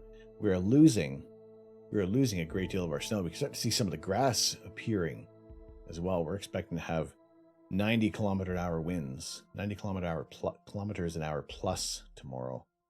So yeah, we are. Pardon me, we are in for it. So I brought in the telescope. The mount is still outside. It sits. You can see the glass railing there. Everything it sits all below that part. So it's when the scopes are sitting higher above there that I don't want them to possibly fall over. So Nintendo was originally formed as a company which made which item? Televisions, playing cards, bathroom furniture, or board games? The answer being playing cards. Gotta say, didn't know. You'd figure a lot of people would be playing the Switch in the bathroom, right? Right? They figured, we're making all these toilets. We need to make a device that people can play on the toilet. What's going on, Spaceberry? How are you? Where I point your scopes other than up? We will point them at many targets. We do like to get some interesting images of space. Now, we have recently acquired the ASI Air Plus, which allows us to do long stacks of images. So, a quick little break at the moment here.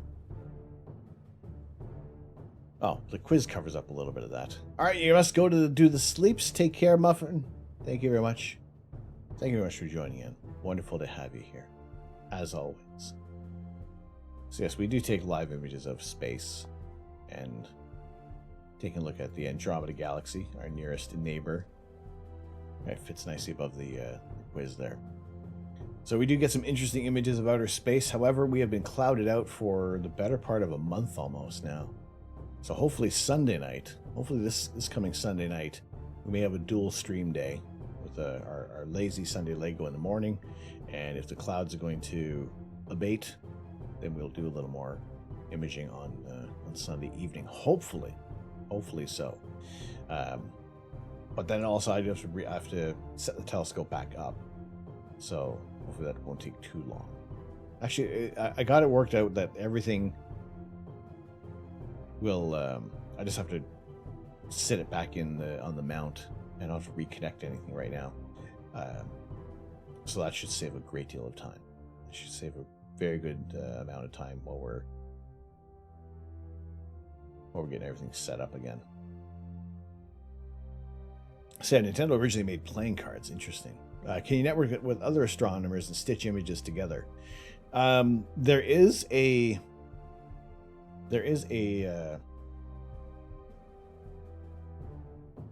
Discord group run by AstroBiscuit out in the United Kingdom, and there is the system of telescopes put together called the BAT, which is the big amateur telescope, and it is a series of images that are, everybody picks a target.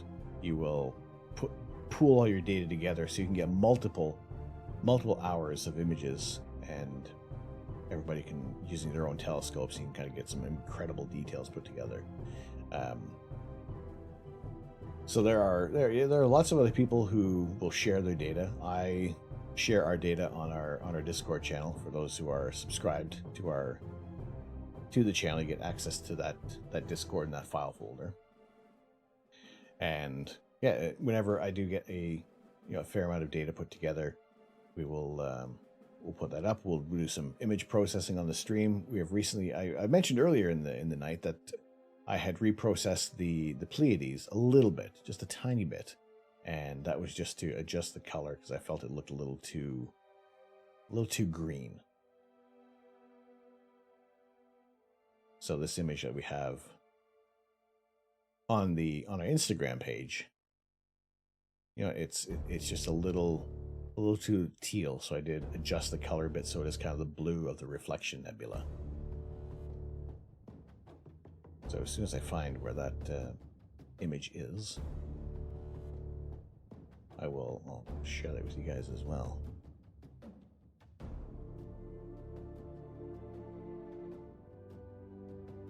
There we go. All right, so we have that version, and then there is just it was just the slightest change just to make everything, because when stars are reflecting off of the gas clouds, you're going to get like this blue tint. Do colors suggest that certain gases may be present? Yes. Now this is the Pleiades is a reflection nebula, so the stars are passing through this cloud of gas and dust, and it's just reflecting off of the illuminating the clouds within this nebula.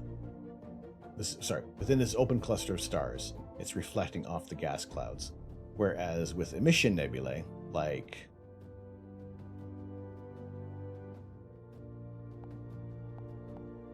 the Orion Nebula, these gases are being illuminated by being ionized by the stars forming in this region.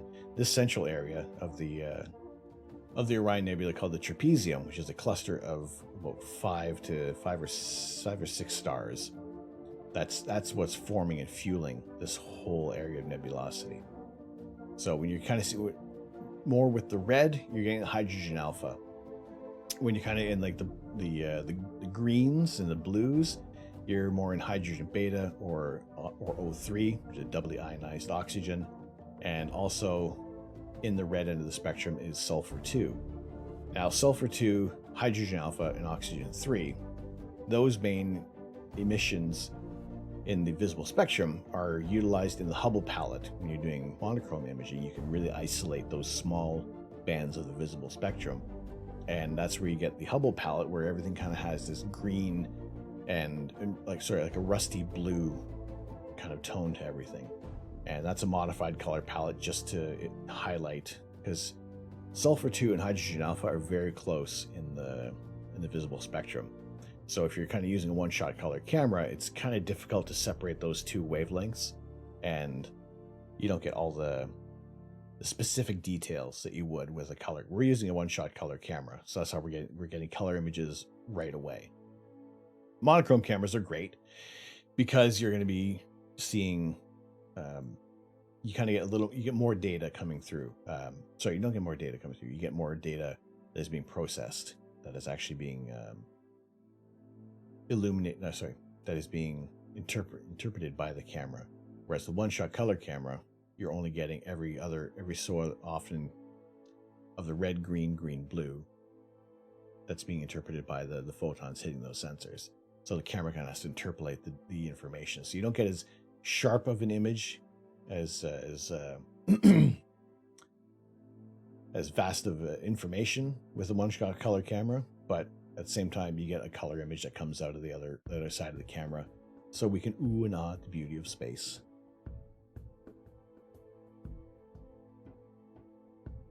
So yes,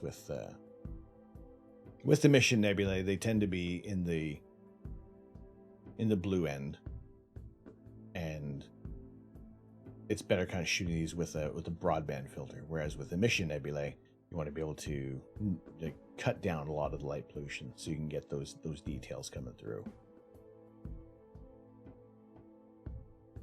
So yeah, that's what we largely do on this channel, but we're trying something else.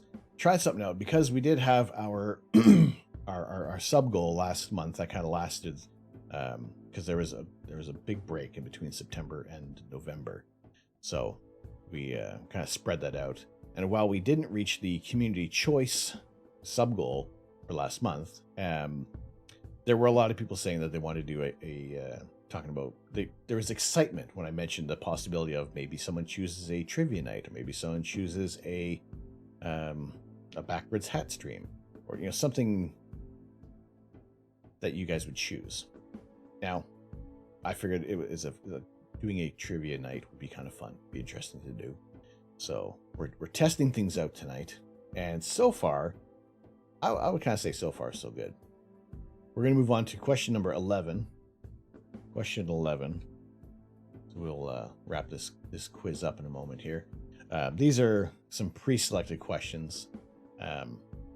Which of these is not an autobiography by Star Trek actor Leonard Nimoy? See, also these are coming in at like 10 seconds. I want to have 30 seconds for our quiz. So we'll have sections. We'll kind of pick breaks in between, and yeah, we'll make it last most of the night for our quiz night, which will now that we have kind of this proof of concept, I think we'll definitely get something sorted out. I will put together more questions, some pertaining to the stream. So I guess for some people who've been with us for quite a while, there may be some callbacks, and we'll have some general knowledge questions. We'll have some astronomy-based questions, and I think it'll be a fun night. We'll have a couple of giveaways as well. So yeah, I think that'll be fun. We're coming up on the last question. See the last question. There's only 10 seconds. I don't even get enough time to read the question that pops up there. A 1969 Finnish sci-fi film contains one of these earliest known references to which of these?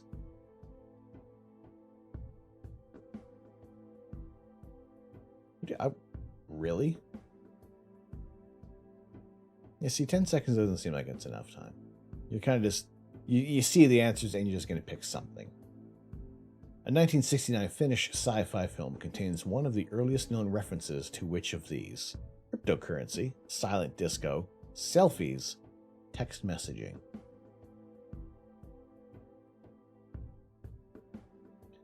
I don't know. Silent disco. Has anybody actually ever been to a silent disco?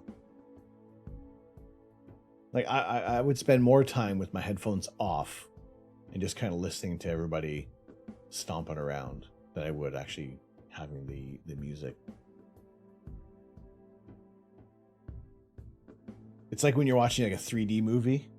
Like you're watching a 3D film, and like most of the time you got your glasses on, and it's like...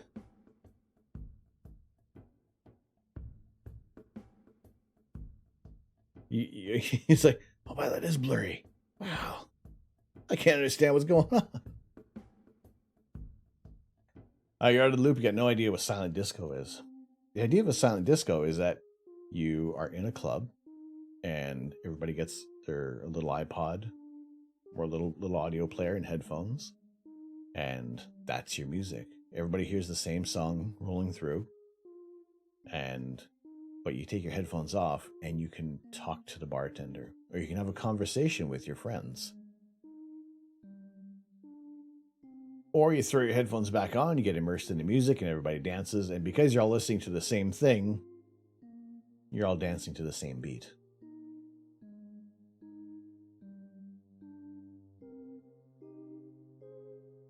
All right, so the final scores, the final results. Brian the Primate, once again, coming out on top, 12,591 points.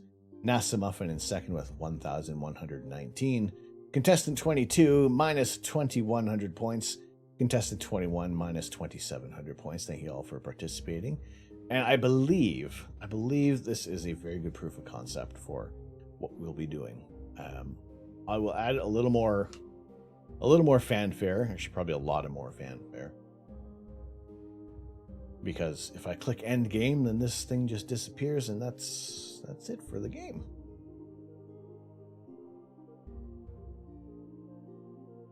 But I like it. So here's the let's go over here.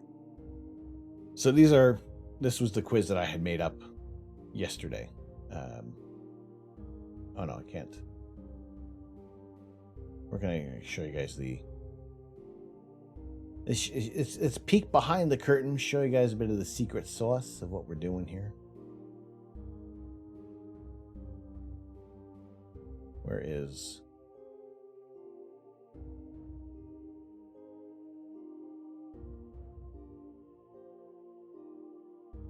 I go to?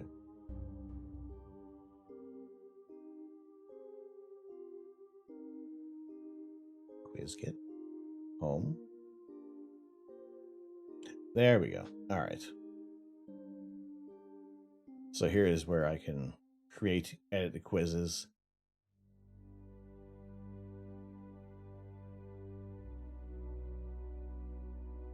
so we can.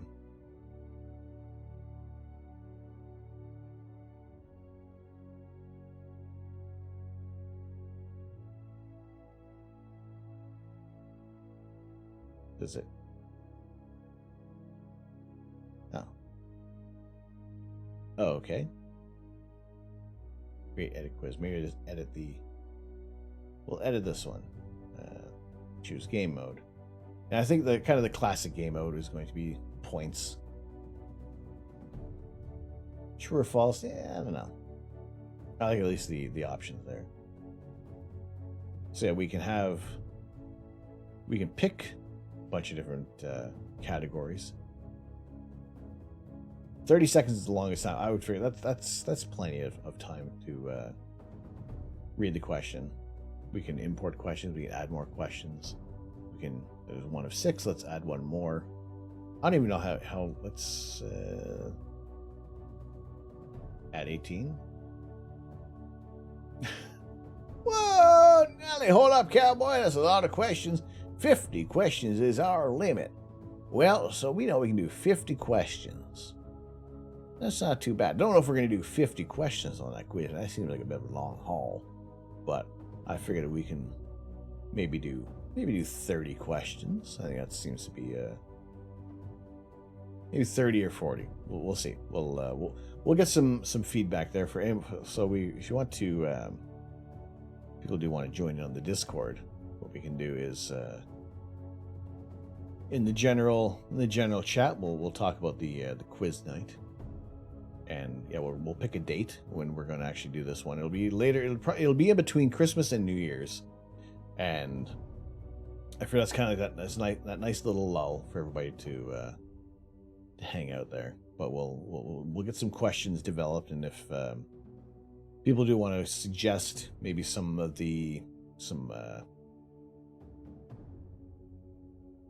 possible topics there.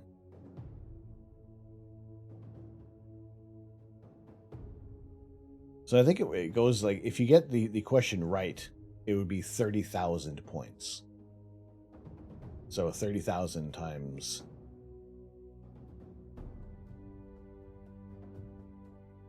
times 30. Is that 900,000 possible points you can get? So the other thing is the one thing I'm wondering is the names, because some people had just a number. So if you guys have to identify who you are at the beginning by your number, so at least we can kind of keep track that way.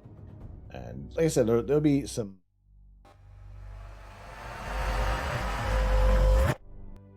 There'll be some wrong buttons hit. I think we'll aim to do a couple of giveaways. Maybe a digital giveaway, and then an actual physical giveaway. Probably maybe an Astro Connect T-shirt. Maybe we'll actually make one specific for the quiz night, because we do have some designs that I worked on. Actually, I've got my notification of all the shirts that I've ordered.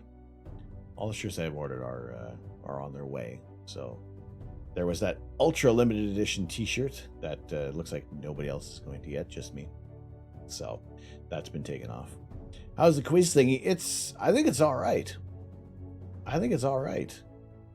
We were just talking about about what we can have up to 50 questions for one quiz. The natural pausing point can happen if I just don't move on to the next question. We did a little bit of a pop culture quiz. So there's some questions I didn't even. There were like, what was Mario's original occupation in Donkey Kong? Turns out he was a carpenter. Didn't know that. So we'll develop some questions. Like I said, there'll be categories. I will we'll range them from stream specific to some of my own pop culture questions, and these are all going to be questions I'm going to put together and kind of curate the whole quiz myself and try to fix up some things that are a little more in tune, so that makes stream a little more in tune to a quiz night as well. a little fun with that because there isn't a lot of fanfare that kind of like goes on with with this. So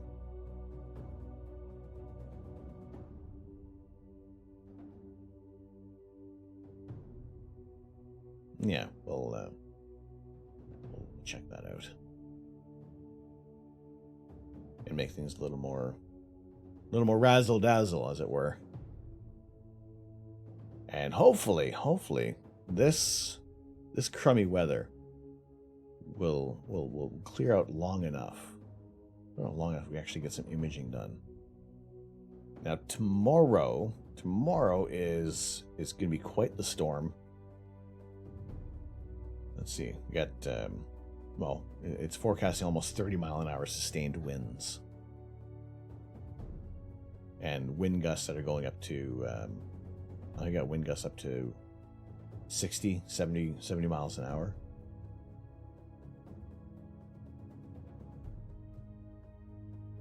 So there is a fair possibility, there's a fair chance that we might even lose power tomorrow. And if we lose power, well then I do not have enough battery backup. I have no battery backup. There's no batteries to run a stream tomorrow night. So I will, if not me, somebody in the Discord will make an announcement that we are without power tomorrow. And well, that would negate the stream. Which, depending on how things go, then Sunday morning, who knows? But yeah, it's some of the things to look out for here. I mean, life is a little different here in rural Ontario. Unfortunately, we don't always get the reliability of power. Because I've driven down the highway a few times and I have seen some trees just leaning up against the power lines. I'm thinking there's a power cut waiting to happen. Which is annoying, but hopefully it seems that for the most part they're on the ball, except for the most recent power cut where we were waiting for 6 hours for the power to come back on. Originally quoted for maybe 3 hours, so clearly there was a lot of snow happening. It was getting warm. The snow was getting very heavy, so I figured there was quite a few fires that they had to take care of. So, and now are we just randomly losing connection now? Is the storm starting early? That could be a thing. There may be a bit of buffering. I apologize for any buffering that's going on. Maybe we'll get back to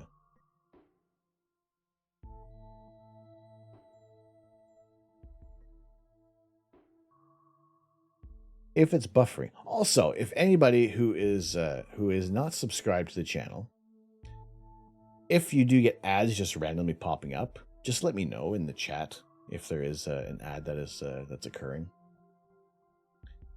So right now our weather is slowly starting to turn, and my internet is slowly starting to fail me.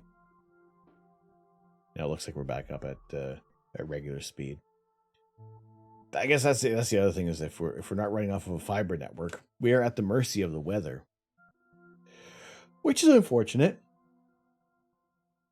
Which is a little unfortunate there. So I believe if you guys are going to grant access to the quiz kit, you're going to grant access to that. Now this overlay has temporarily taken over with our channel point redeem of the what is that. But seeing how right now we're not actually doing any astrophotography, it's one of those things that I could just turn on automatically or turn on manually if we're kind of pointing at anything. Now I did, like I said before, I did do a little bit of a change on our Pleiades. Pardon me, on our Pleiades image, just kind of removing a little bit of that green tone that we had with our the latest image I put on Instagram. So I kind of adjusted that to, well, reflect the blue reflection that comes off of the stars in this open cluster. So I'm very happy with how this one turned out. This has been an incredible image, and I would say there's probably not a whole lot of reprocessing I'd like to do on this one, but there are still other ones I want to go back and fix up, because there is so much more detail I think we can do if we really look after the stars early on in the image and keep them as small as possible, so that we're left with not a lot of stars that are that are being blown out, as it were. The brighter stars in the Pleiades, those are going to create those halos with the filter. Kind of the only way that we could probably abate some of this is to have even shorter exposures, but at that point we're going to lose out on a lot of the details. Now, if we could do some short exposures, maybe even work a star mask on there, then maybe that's something we do to get rid of these halos, this coma around the stars that's being caused by the O3 filter, the O3 portion of the filter in here. Because when you look at the red channel, those don't exist. Those halos aren't there. So it's one of the downsides I would say about the tri-band filter that we've been using. Now, one of the other things I really like about this, what I love about the Pleiades, is this galaxy. We got a galaxy that I believe it is about 200 some odd million light years away.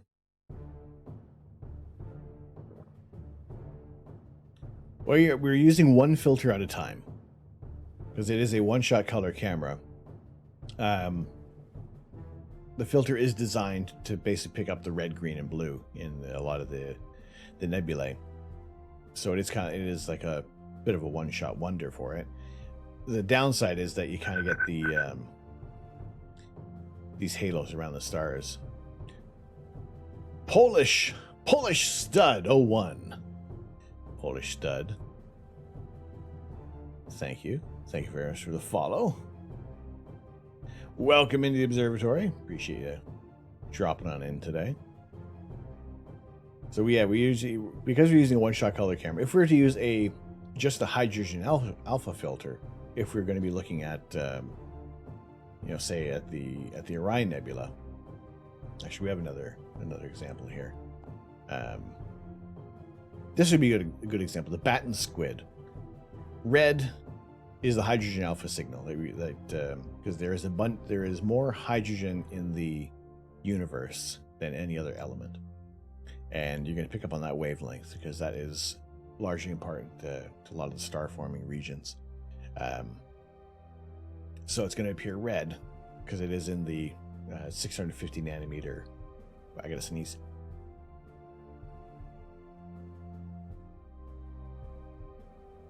Pardon me. It is a 656 nanometer wavelength, and it's one of the more abundant elements in the universe, and it's one of the more attractive wavelengths of astrophotography. So if we were to take a hydrogen alpha filter, we wouldn't see any of the blue stars. They would be mainly either red or just white stars, but we would get all of this nebulosity in there. But everything would be red with the one-shot color filter. If you're using a monochrome camera, then when you're shooting hydrogen alpha, you're getting all the signal, but it's still black and white. So when you put it in the red channel and then combine it with every other filter, then you're going to get some really nice detail, especially this little section here of the squid, which is heavy in the O3, which also helps cause these halos. But you can kind of see this faint little bit of blue. There's a little bit of or a teal in this section, and that would start to present more if you're using just a single O3 filter. You can really isolate that area, or if you're doing a much longer single exposure to really build up that signal with a one-shot color filter, which this was only a 3-minute exposure. And while we did image this section for the better part of 45 minutes to an hour almost, just wasn't enough integration time to really start to get that oxygen 3 signal come show itself in there, essentially. So yeah, if you're using some different, if you're shooting just with a black and white camera, with a monochrome camera, then you are using different wavelength blocking filters, so you can really pull out those details much better. Because when you're shooting with a color camera, you're dealing with a Bayer matrix, and that is largely the detriment of a one-shot color camera, because not all the photons hitting the sensor are actually reaching the your camera sensor. No, there we go. There is your. Let's say that is your monochrome camera, and every little photon that hits that sensor is getting registered. Now, with your color camera, you have the red, green, blue. That's your Bayer matrix, and it just repeats throughout the whole camera for color. So when a hydrogen alpha photon at the 656 nanometer range hits this red sensor, that light that gets registered on the with your image. If it were to hit a green, it's rejected. It won't pass through. So terrestrial cameras are great for terrestrial photography, and because there's a lot more green on Earth than there is out in space, so there are more green. There are going to be more green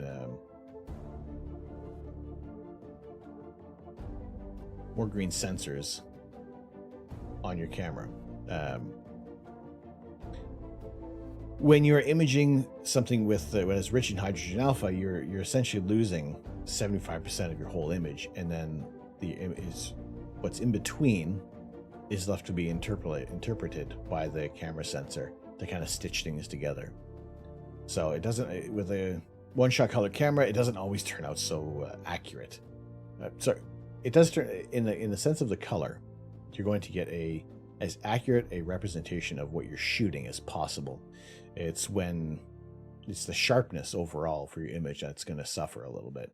You need to put in more time. You need to put in, when you're imaging, after so many shots, you want to dither, which is where the telescope is going to move the scope just a tiny bit, a tiny fraction of a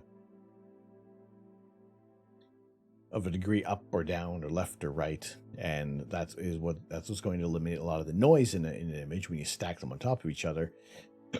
Pardon me, but that's also going to give you have the camera get the image much sharper, because you're offering up different photons to the different areas of the sensor.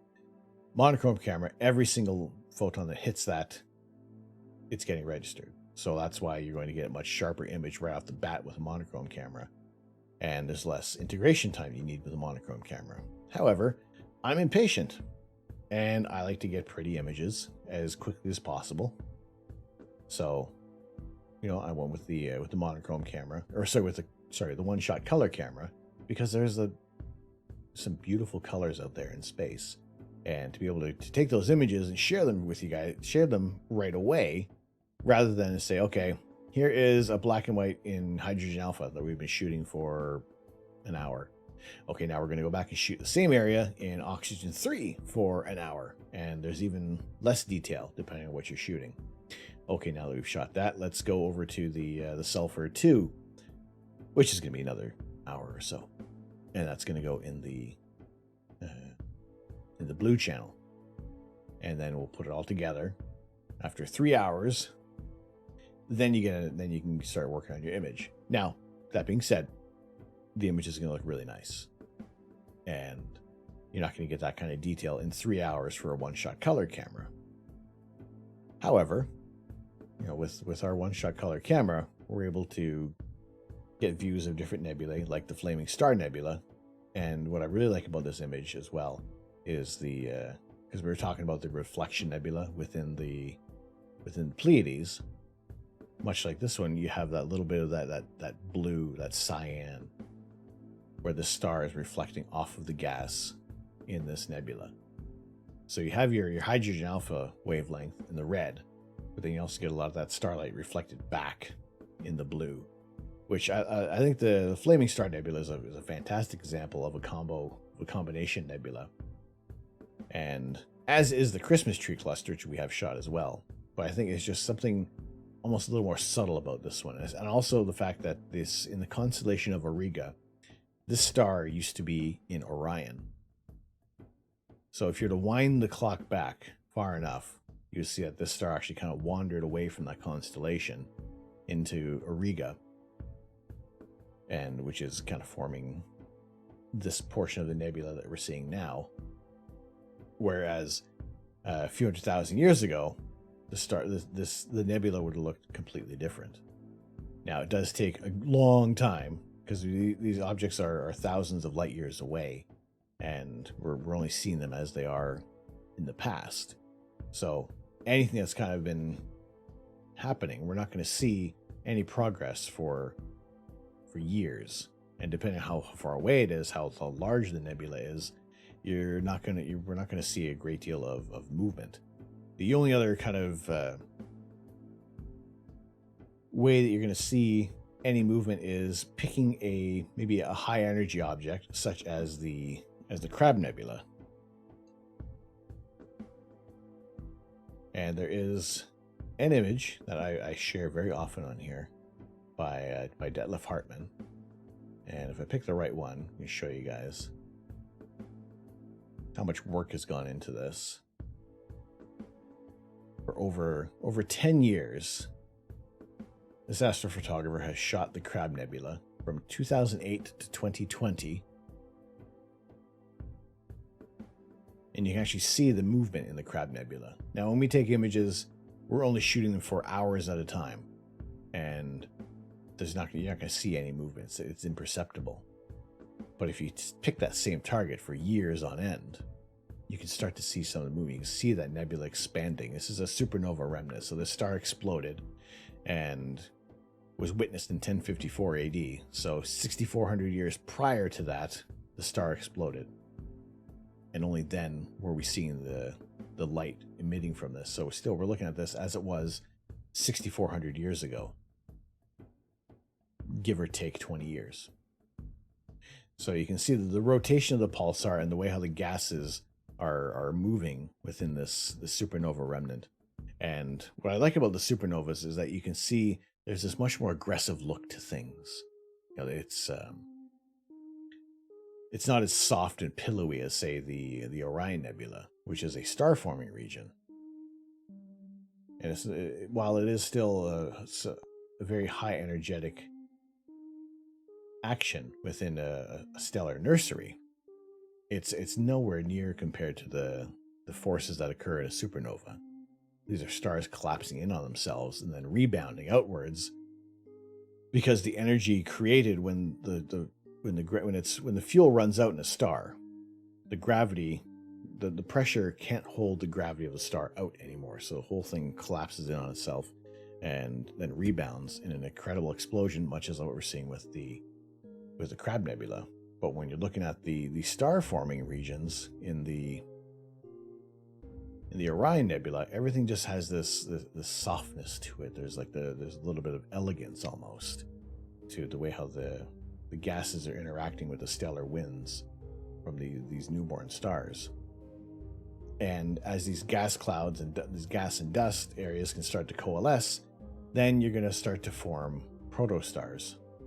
Now, there are regions in the Orion Nebula, if there is much more time put in here, and especially if you look at Hubble images, you can actually see little bow shocks of stars that have been created, or bow shocks, whatever you want to pronounce it. And you can see that is the stars pushing against the interstellar medium within that nebula. And so when you can start to see little knots of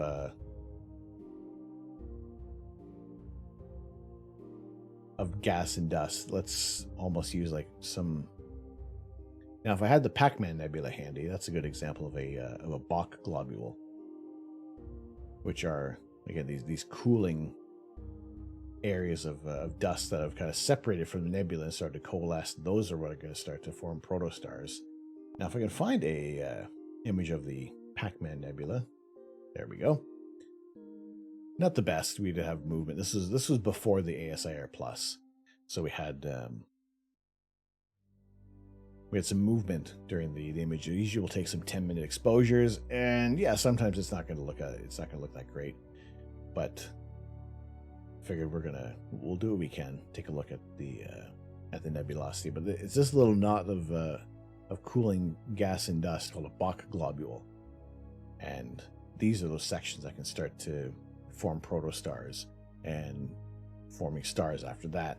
What's left over start to form protoplanets, start to form more planets, create an entire solar system in there. And that's obviously, this stellar evolution is going to take millions of years, billions of years to start to form anything kind of resembling what we are today. But it's these little markers that you'd want to look out for, just to see the possibility of what can happen. So there are areas in the universe, there are areas that we can look at within our galaxy that are at different levels of stellar evolution, and it's incredible to see what has been discovered over the past, in the most recent months, of some larger hot Jupiters orbiting a binary star system, which is absolutely incredible to see what's being observed, what's being recorded in our universe, in our galaxy. So just to have somebody point their telescope at a target once a year to create this animation, to see like the well, it's not that it's breathing, it's just how it's playing forward and backward. The supernova is constantly expanding out into space at hundreds of thousands of kilometers per second, but because it is so far away and it's so large that you can stare at it with a telescope, but it's just not going to happen. You're not going to see that movement in a night time. You need years worth of images put together to actually start to see certain objects making any progress out there. You can look at stars at 6-month intervals and check out the parallax movement and see how much the background or foreground stars move against whichever target you want to focus on. And that's one way to see movement in the galaxy, and that's also another way to kind of measure distances of stars. But to pick a target such as M1, the Crab Nebula, and process those images year after year. And also, I gotta say kudos to the processing continuity and the same equipment as well over the last 18 years now. No, sorry, not 18 years. 12 years. You have all that, the detail remain the same. So to see what's going on in the Crab Nebula. So what were they using? Using an S-Big.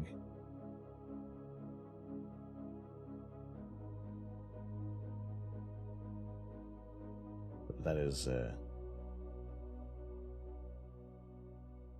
see, we got 2 different versions of this time lapse apparently. What they did there.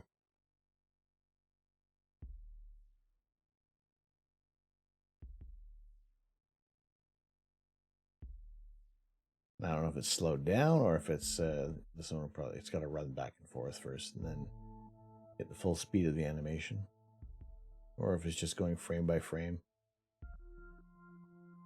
If it's doing that, it's a little more digestible to kind of see the whole movement in the Crab Nebula, which is really cool because we don't often get to see a lot of movement around the objects in space. Now it's better to watch it in full speed, or well, in a higher speed to actually get the feel for the movement of this. So I would say for what I wanted to try to achieve on the stream tonight and to see how the quiz worked out for our upcoming quiz night, I am very happy with how that worked out. Doesn't seem like it's too difficult to kind of to get into it and grant the permissions. I'm still going to be on the lookout for anything that's going to be happening with StreamerBot, if anybody is developing anything like that, because it'll be interesting to see if we can get a chat command working that where you guys can participate without having to click on anything extra. So we kind of like a bit of another poll there, perhaps. So, and I think everything works out pretty well. It seems to be very easy to operate.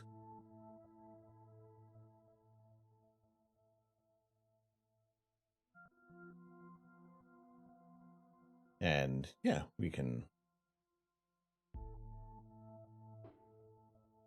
give that a go again there for those who are maybe if you want to get ahead of things for the official quiz, if you want to get your permissions worked out there, you can actually get that going there, get that out of the way, so you're ready to play for the end of the month. Like I said, there'll be a lot more we're going to do on here, and put the fanfare up a little bit. Also, keep the questions at like 30 seconds, because for me, reading the question out, and well, I mean, you don't need me to read the question, but you know, you get at least 30 seconds to answer. Yeah, I think it's fairly good to run through there, and the fact that we don't, it's not automatically going to progress. That there is,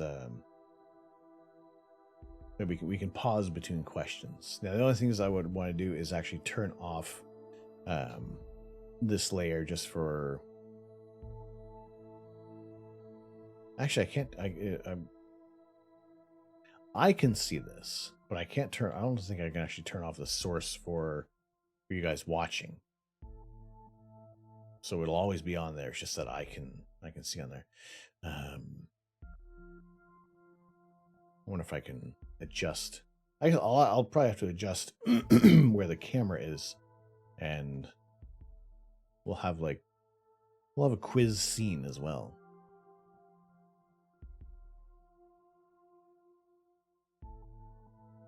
So these are just questions that I come up with for this the nonsensical side of things, just to be able to come up with just an idea of what we're doing here. So if I do back out, so if we do actually go back to you have to go back to the home page or anything like that, then that ends the quiz right away. So we wouldn't actually exit any of this. Now, I want to see if there's a button I can press.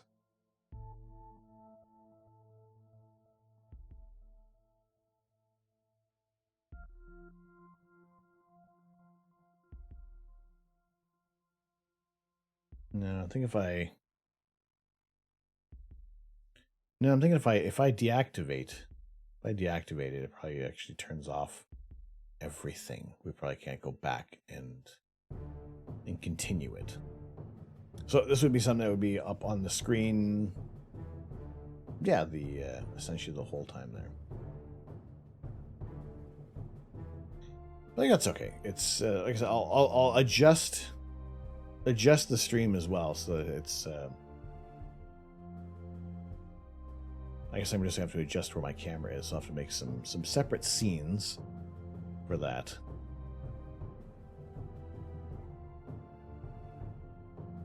And we can adjust things there. The goat. There may be some goat-related questions. There may be goat-related questions on there. I mean, I think that's definitely. I think definitely we will. We'll be having some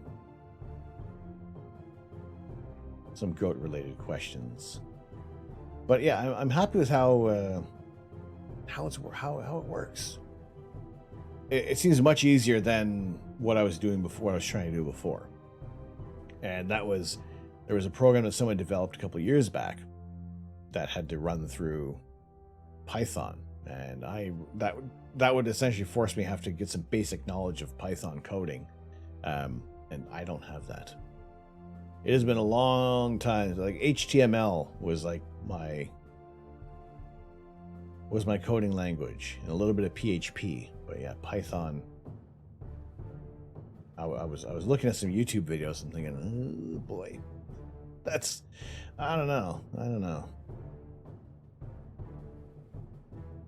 But at least it's also, this one looks like it has a little bit of a nicer movement to it. I did see that there was another person who does some trivia on Twitch that I would probably maybe reach out to for some future, a little more down the line quizzes that we want to do.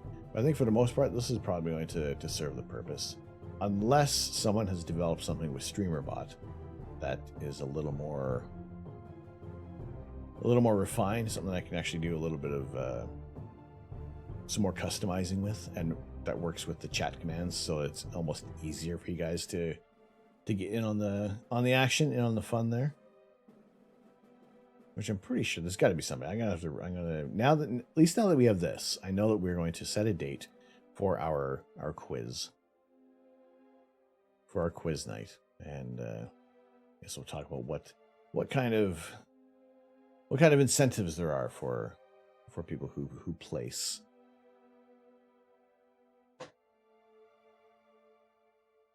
So we'll have those ideas.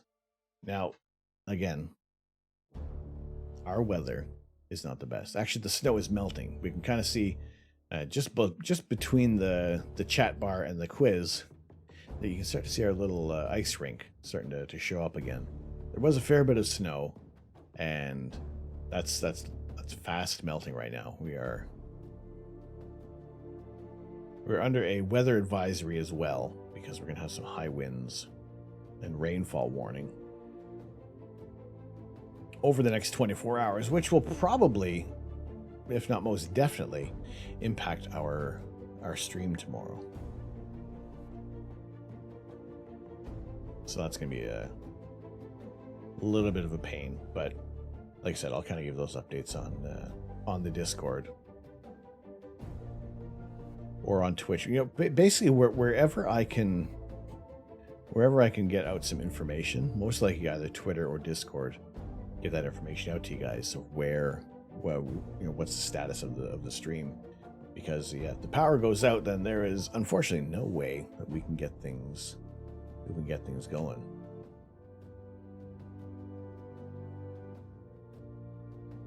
But overall, I think weather's kind of clearing up for Sunday. Sunday's looking all right. It's just over the next 24 hours that that weather isn't looking too promising. Saturday morning, early Saturday morning, the winds will die down. The temperatures are going to start to drop again, and maybe we'll keep an eye on things. If power doesn't go out, power is restored, maybe a super.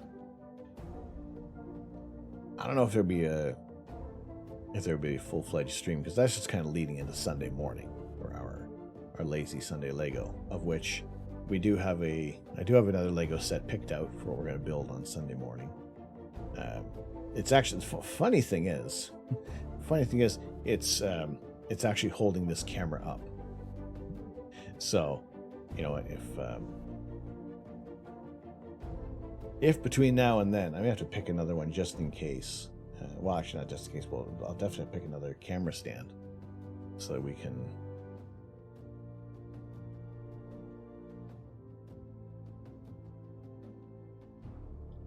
get that together. But overall, I'm happy with how things are looking. Now, I think just wondering if the camera is causing, or the lights are causing too much glare there.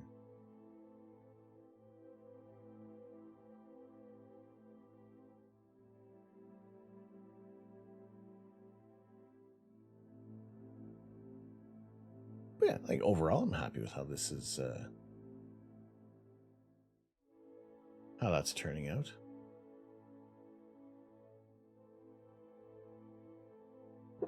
Hope everybody's doing well on this Friday evening. It's glad to have you guys in here, testing things out. And I'm gonna say that this is we are like 100% proof of concept for this. It worked out earlier on when there was we had some people joining in. So yeah, just kind of running through this and just seeing what we can do. Now, in terms of like audible countdowns and things like that, I don't know if I'm going to be able to have things sync up. So we'll avoid that. So it'll kind of be just some inconsequential audio cues that'll get set up for the stream. But yeah, it's interesting. I'm liking how this is working out. Maybe I'll be interested to see just how quickly it shows up on everybody else's screen there.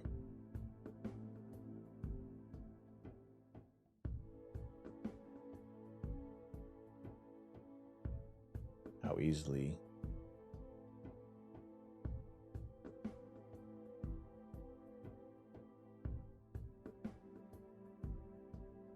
Let's see.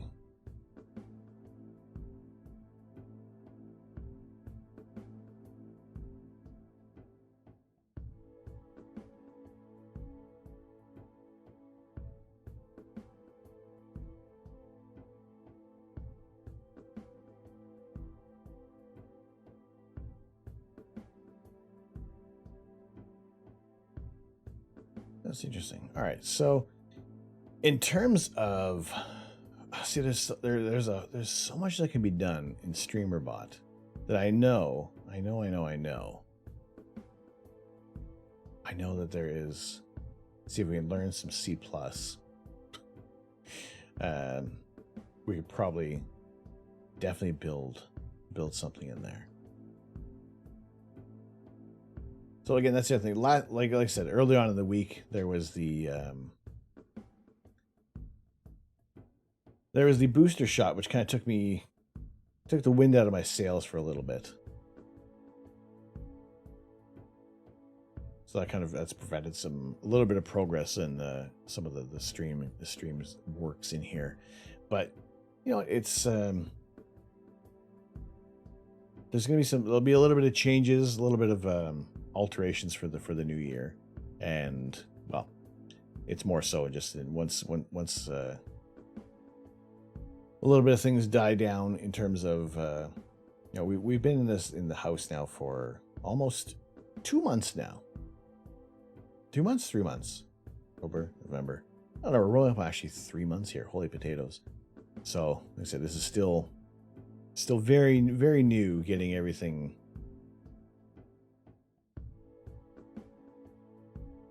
in place there.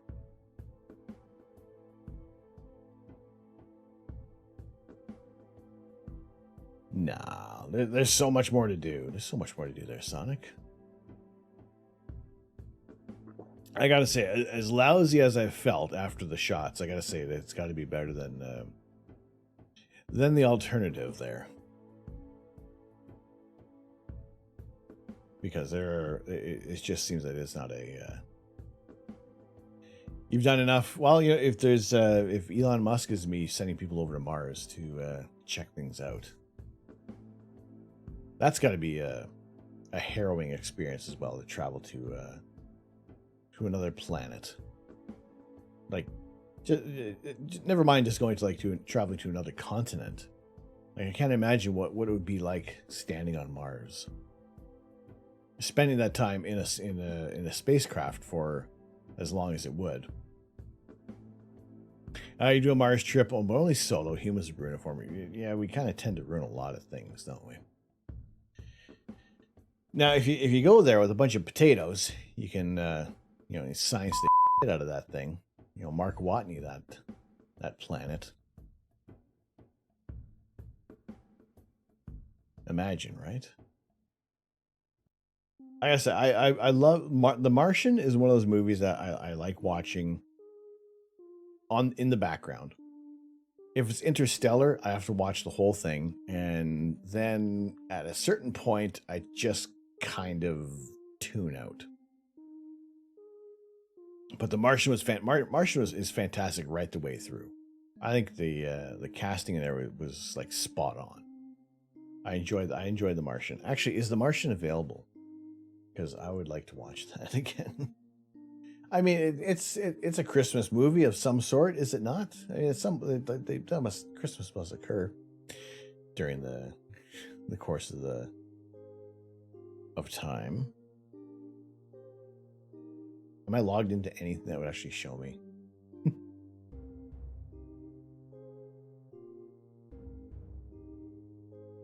It's Christmas on a planet somewhere. Yeah, why not? Why not? Let's see. Is it on?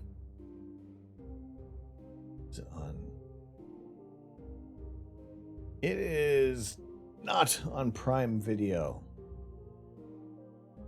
Oh, The Martian is available on audiobook. I get the Audible. Free with Audible trial. I don't want Audible trial. I just have Audible. Actually, I have quite a few books on Audible that I haven't even listened to yet. Toastio on the same wavelengths, then it's always 420 somewhere. What's going on, Toastio? How are you?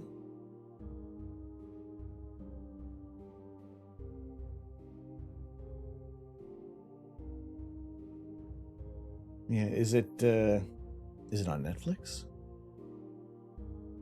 I don't have a Netflix login. Ridiculous. All right.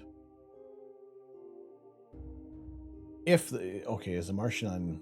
Would it be on Disney Plus? Would they throw it on there? Do I have access to Disney Plus on here? I don't think so. Just relaxing after a good day of robot brain surgery. What were you working on?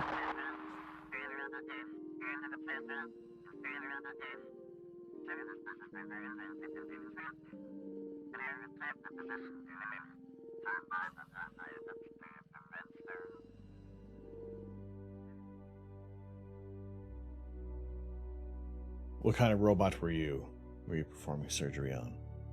10 years back, as a student, you installed a control system in an electric car. Oh, interesting. Today, you replaced it with a modern one. Cool.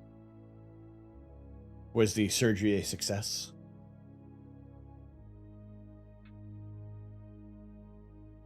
And I feel that electric cars have come a long way since they were since they've been brought to the public. What site are you getting your Lego kits from that you build on Sundays? I pretty much get everything off of the Lego site. I will. Well, sometimes you're going to get some department stores are going to have. They'll have sales on Lego sets. I largely get them off of Lego's website because chances are we're going to get a gift with purchase. The new one is the size of a bread loaf. The old one filled an entire back of a Chevy Equinox. Oh, that is that's a huge improvement. That is massive. The car has 4 electric motors, 1 for each wheel, and is used for vehicle research by a university. Very interesting. So, is it again what that design where driving it would charge the cars as well, or the batteries, or how do we charge? We also added in hooks to our self-driving AIs can drive it now too. Do you have like a track set up at the university, or you just kind of just tow it out to like a parking lot?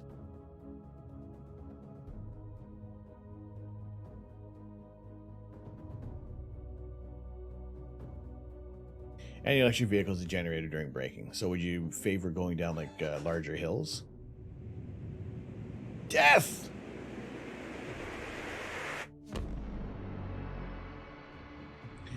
If configured correctly. All right, awesome.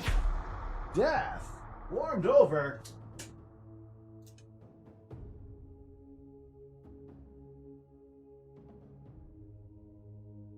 Oh, a little bit of buffering. Apologies, but the battery can only charge so fast. What is the... how would that work? How would that work? The explosion looks like an egg being dropped hard.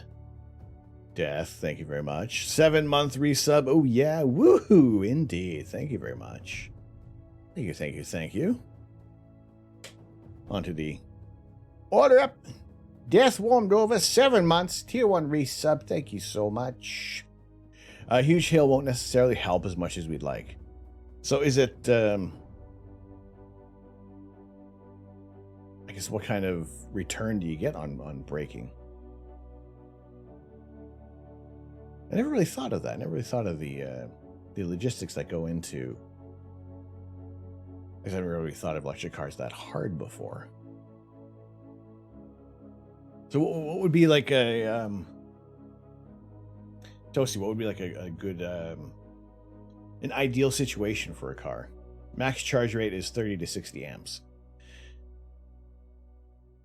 Good acceleration will pull 300 to 400 amps. Oh, okay. So yeah, you're slowing down. You're using 10 times the amount of power that you'd be charging at. Almost. Is that right?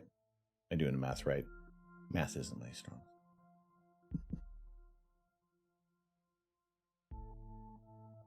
But yeah, so the in theory, if you climb really slow and descended really slow, you can get most of the energy back.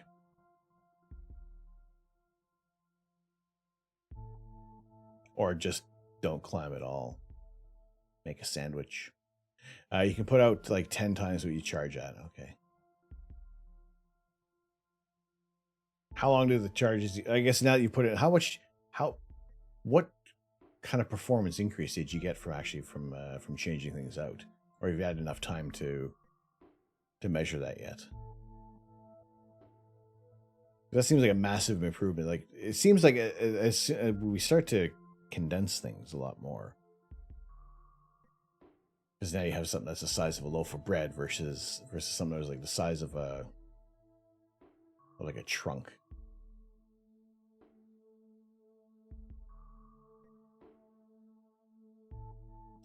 10 times performance improvement in CPU power. Massively easier to program. I think for things to be easier to program as well, that's important too. Yes, because you don't want to be fiddling about with things so much. You want to actually get things done, right? The Moss Isley Cantina. Oh boy. $300 versus $30,000 with a $10K per laptop license charge. So these loaves of bread now only cost $300. And then each laptop license is $10,000. That does seem definitely more cost effective. Moss Isley Cantina. Is this one of those sets? I mean, there's a great deal with the set, but again, that's $450. That's they cost you $300 because you work for a design team that makes them. They retail for $1,200. All right, so you're getting them at cost essentially, right? That's good. That's good. Who shot first? Who shot first?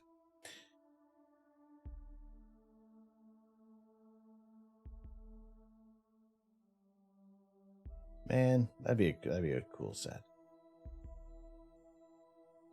But that also seems like that would take up a lot. That's a lot of real estate on the desktop. As cool as that one is, I don't know if that would be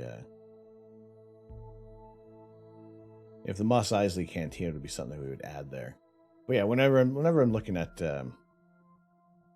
Lego sets to purchase, I do base it on what we can get as a gift with purchase. You can post a link, yeah, for sure. But yeah, Sunday mornings, that's what we're doing. We're doing our lazy Sunday Lego build. We built our wreath earlier. Well, we built that one last week. Did that in one stream, make sure, so we actually have it set up and decorated. This Sunday's set we'll reveal a little later on, or Sunday morning, depending on whichever comes first.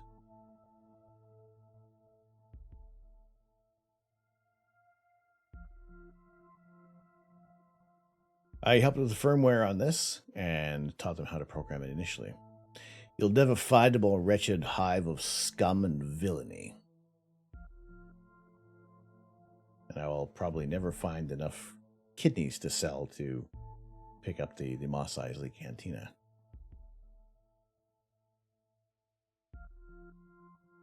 Raspberry Pi and an embedded computer for controlling cars. So that's all. So there's a Raspberry Pi within that control unit there.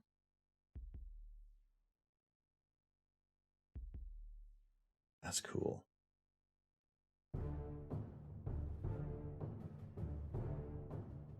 So I want to say that I've seen those ports in cars before. Does that plug into? Does that go somewhere near the front? Gosh, like I'm thinking back to like grade 8 auto class when they would plug in the.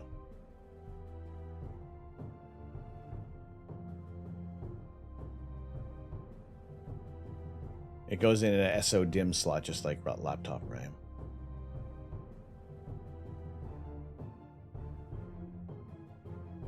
There's a generic cinch connector, but they look similar to the ODB2 port under the dash. Okay, that's.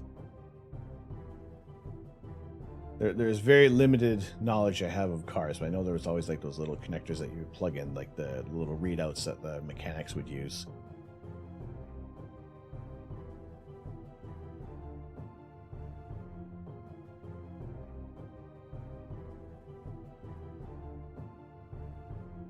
Oh, you don't see what the... And that whole thing is what's designed to control the car. That's cool. You make a custom wiring harness that connect to that depending on what it needs to do. Yeah, that's really cool.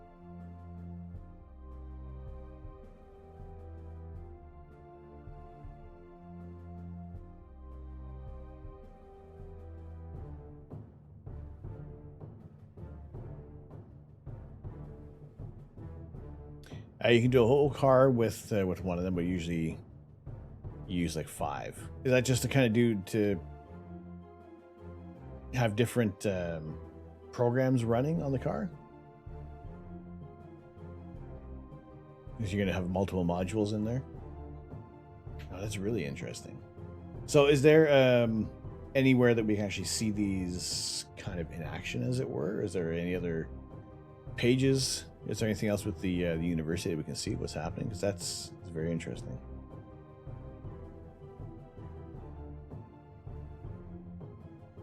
Could I get these to control my tractor, and then nobody has to look after mowing the lawn? We can just kind of set it like a giant outdoor Roomba. Just have our John Deere being powered by one of these. Can that happen? Can we do that? We can program over Wi-Fi. One manages the battery, one front drive, and torque differential. Same for the rear. Then another coordinate everything. This sounds like we can set this up with our tractor.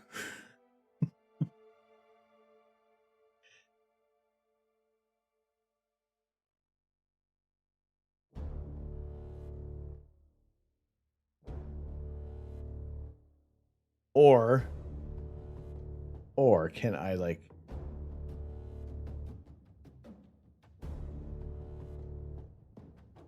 driver the shuttle bus hits the road at University of Waterloo campus. I have a few friends that are graduates of University of Waterloo. Students at the University of Waterloo will soon be able to ride to class in style. A driverless shuttle bus, dubbed the Wat Ono bus. Very cool.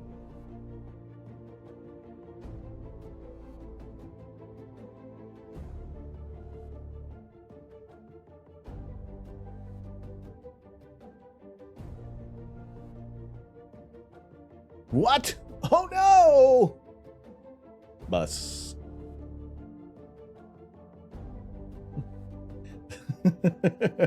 Oh no.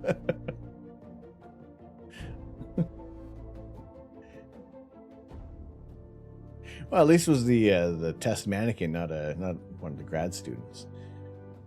For now, you do have there is a backup bus driver just in case. Very rare that you need to take over at this point, says Aaron Sherratt, the lab technician who played backup driver during test runs on Thursday. That plus a bunch of supercars for General Motors is what you do. That's tremendous. That's awesome.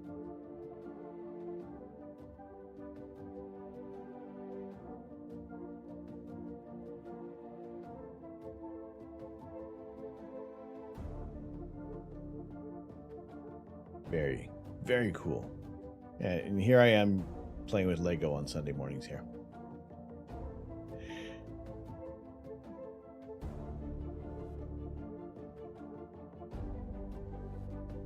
Professor Kajapur is your boss. Well, I gotta say that you guys are doing some tremendous work. It's super interesting.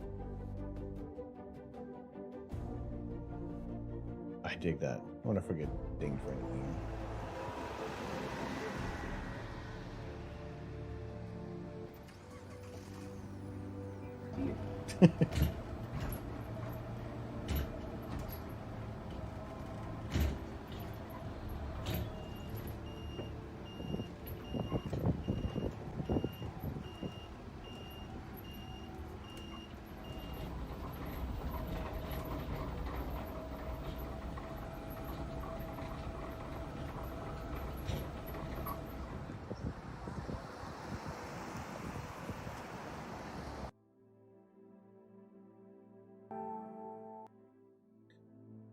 Very cool. No, that's awesome. That is amazing.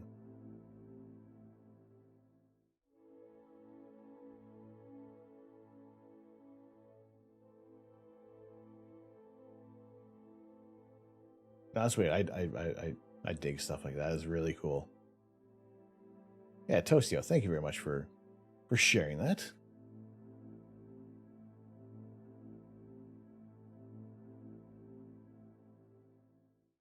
That's tremendous. Yeah, that's what I love about like meeting when we get our communities together on Twitch. Is that everybody's working on something that is that's very important to them. That is very cool as well. You added the interface to our old electric Chevy Equinox to be driven by the same AI.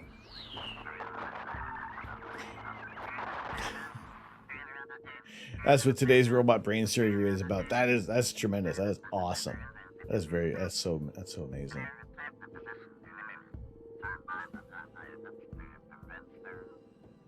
So yeah, if I can get that sorted out with my tractor. Not that I'm allowed to drive the tractor. It's not that I'm a bad tractor driver, but Mrs. Canuck just likes to drive the tractor more. It's her beast. Because yeah, if we're trying to mow any of this lawn, you're gonna need more than just a little tractor. But no, that's cool. So we're anticipating some bad weather over the next 24 hours, which may put a little bit of a damper on the stream tomorrow. So we'll keep an eye on that. But I thank you guys for tuning in today. My name is Tom. I am the Astro Canuck. This is my property. This is where we live in southwestern Ontario. We are in Bortle 3 skies, with the Bortle 3 meaning our class of light pollution is very, very low. We have very, very little light pollution. So let's get an example. If you're living in the city of Toronto, or Toronto, you're in a Bortle 9. You're in pretty much the worst area for light pollution possible. If you're going out into the middle of the Atlantic Ocean, well then you're in a Bortle 1. There's no light sources available other than the moon if it's up. But we're in a Bortle 3 section of the of rural Ontario, which is allowing us a great view of the night sky. We got some wonderful views, especially when we're trying to capture some images. This is actually, funny enough, this is not even from our most recent sky. Actually, our sky conditions are so favorable that we can capture emission and reflection nebulae with one filter. Now, also, this filter is better designed for reflection nebula, but the fact that we're getting is for emission nebula, but the fact that we're getting reflections from these signals as well is fantastic. And that's what I love to, that's what I want to be able to do is share more of these images. And if we get some clear skies, you can't even see 80 millimeters. You can't even use your 80 millimeters to see stars clearly. It's frustrating. I have now lived in 3 significant light pollution areas.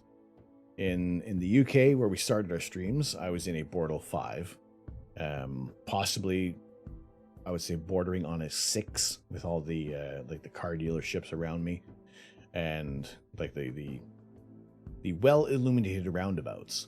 So I would say it was probably closer to a 6. And then moving back to Canada, I was in a Bortle 8 situation for quite a while, and there was a significant drop in quality of the images, where we were trying to do a 10-minute exposure and it just didn't look as nice as it did in a 5. And now we get to a 3, and I gotta say that using an emission filter to capture a reflection nebula. Now, this is 4 hours on the Pleiades using a 72 millimeter refractor. And I gotta say, there really wasn't a great deal of special processing that was actually done on this image either. I'm also going to work on condensing that video into a much shorter image, or sorry, much shorter process, because with our rainy day astronomy on last Saturday where we processed this, there was a little bit of work afterward that I did change. A Deadly Fork, what's going on? How are you doing? How are you doing this evening?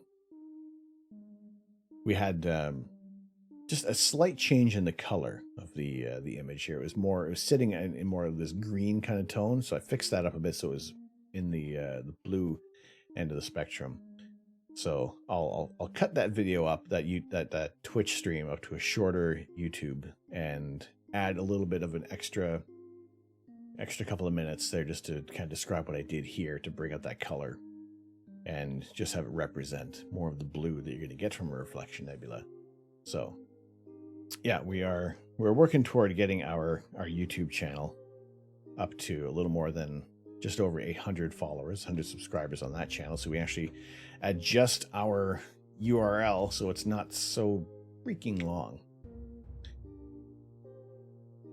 You're going to get out your defensive titanium spork just in case. I have chopsticks. We're good. Tired, work is busy, and tomorrow is going to be worse. Oh, Deadly Fork. Hopefully things can be on the upswing for you. That through YouTube sub out of respect. Thank you very much, Toastio. Appreciate that. At least we get a start on things. We're saving. I saved the VODs. Like I said, I'm going to condense the last week's Lego build to just the building portions of it. Because sitting there for 5 hours, unless you're watching it for everything else. Weather sucks. Yes, weather does suck. This is annoying. The few times that we've actually had some clear skies, that's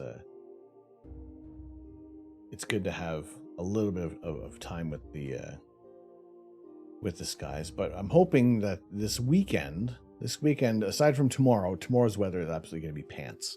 We're going to have some heavy rain, heavy high winds. I like the idea of playing with Lego on stream. We try that. It's fun. It's good.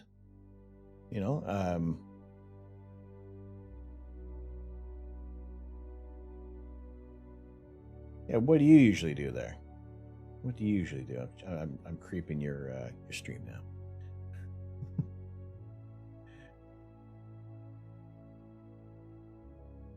Lamb and potatoes, yes, very excellent. Ooh, there was also an aperitif wine at dinner. Oh boy. Oh, that sounds delicious. You do 2 different stream styles. You do Gaming Sunday. Yeah.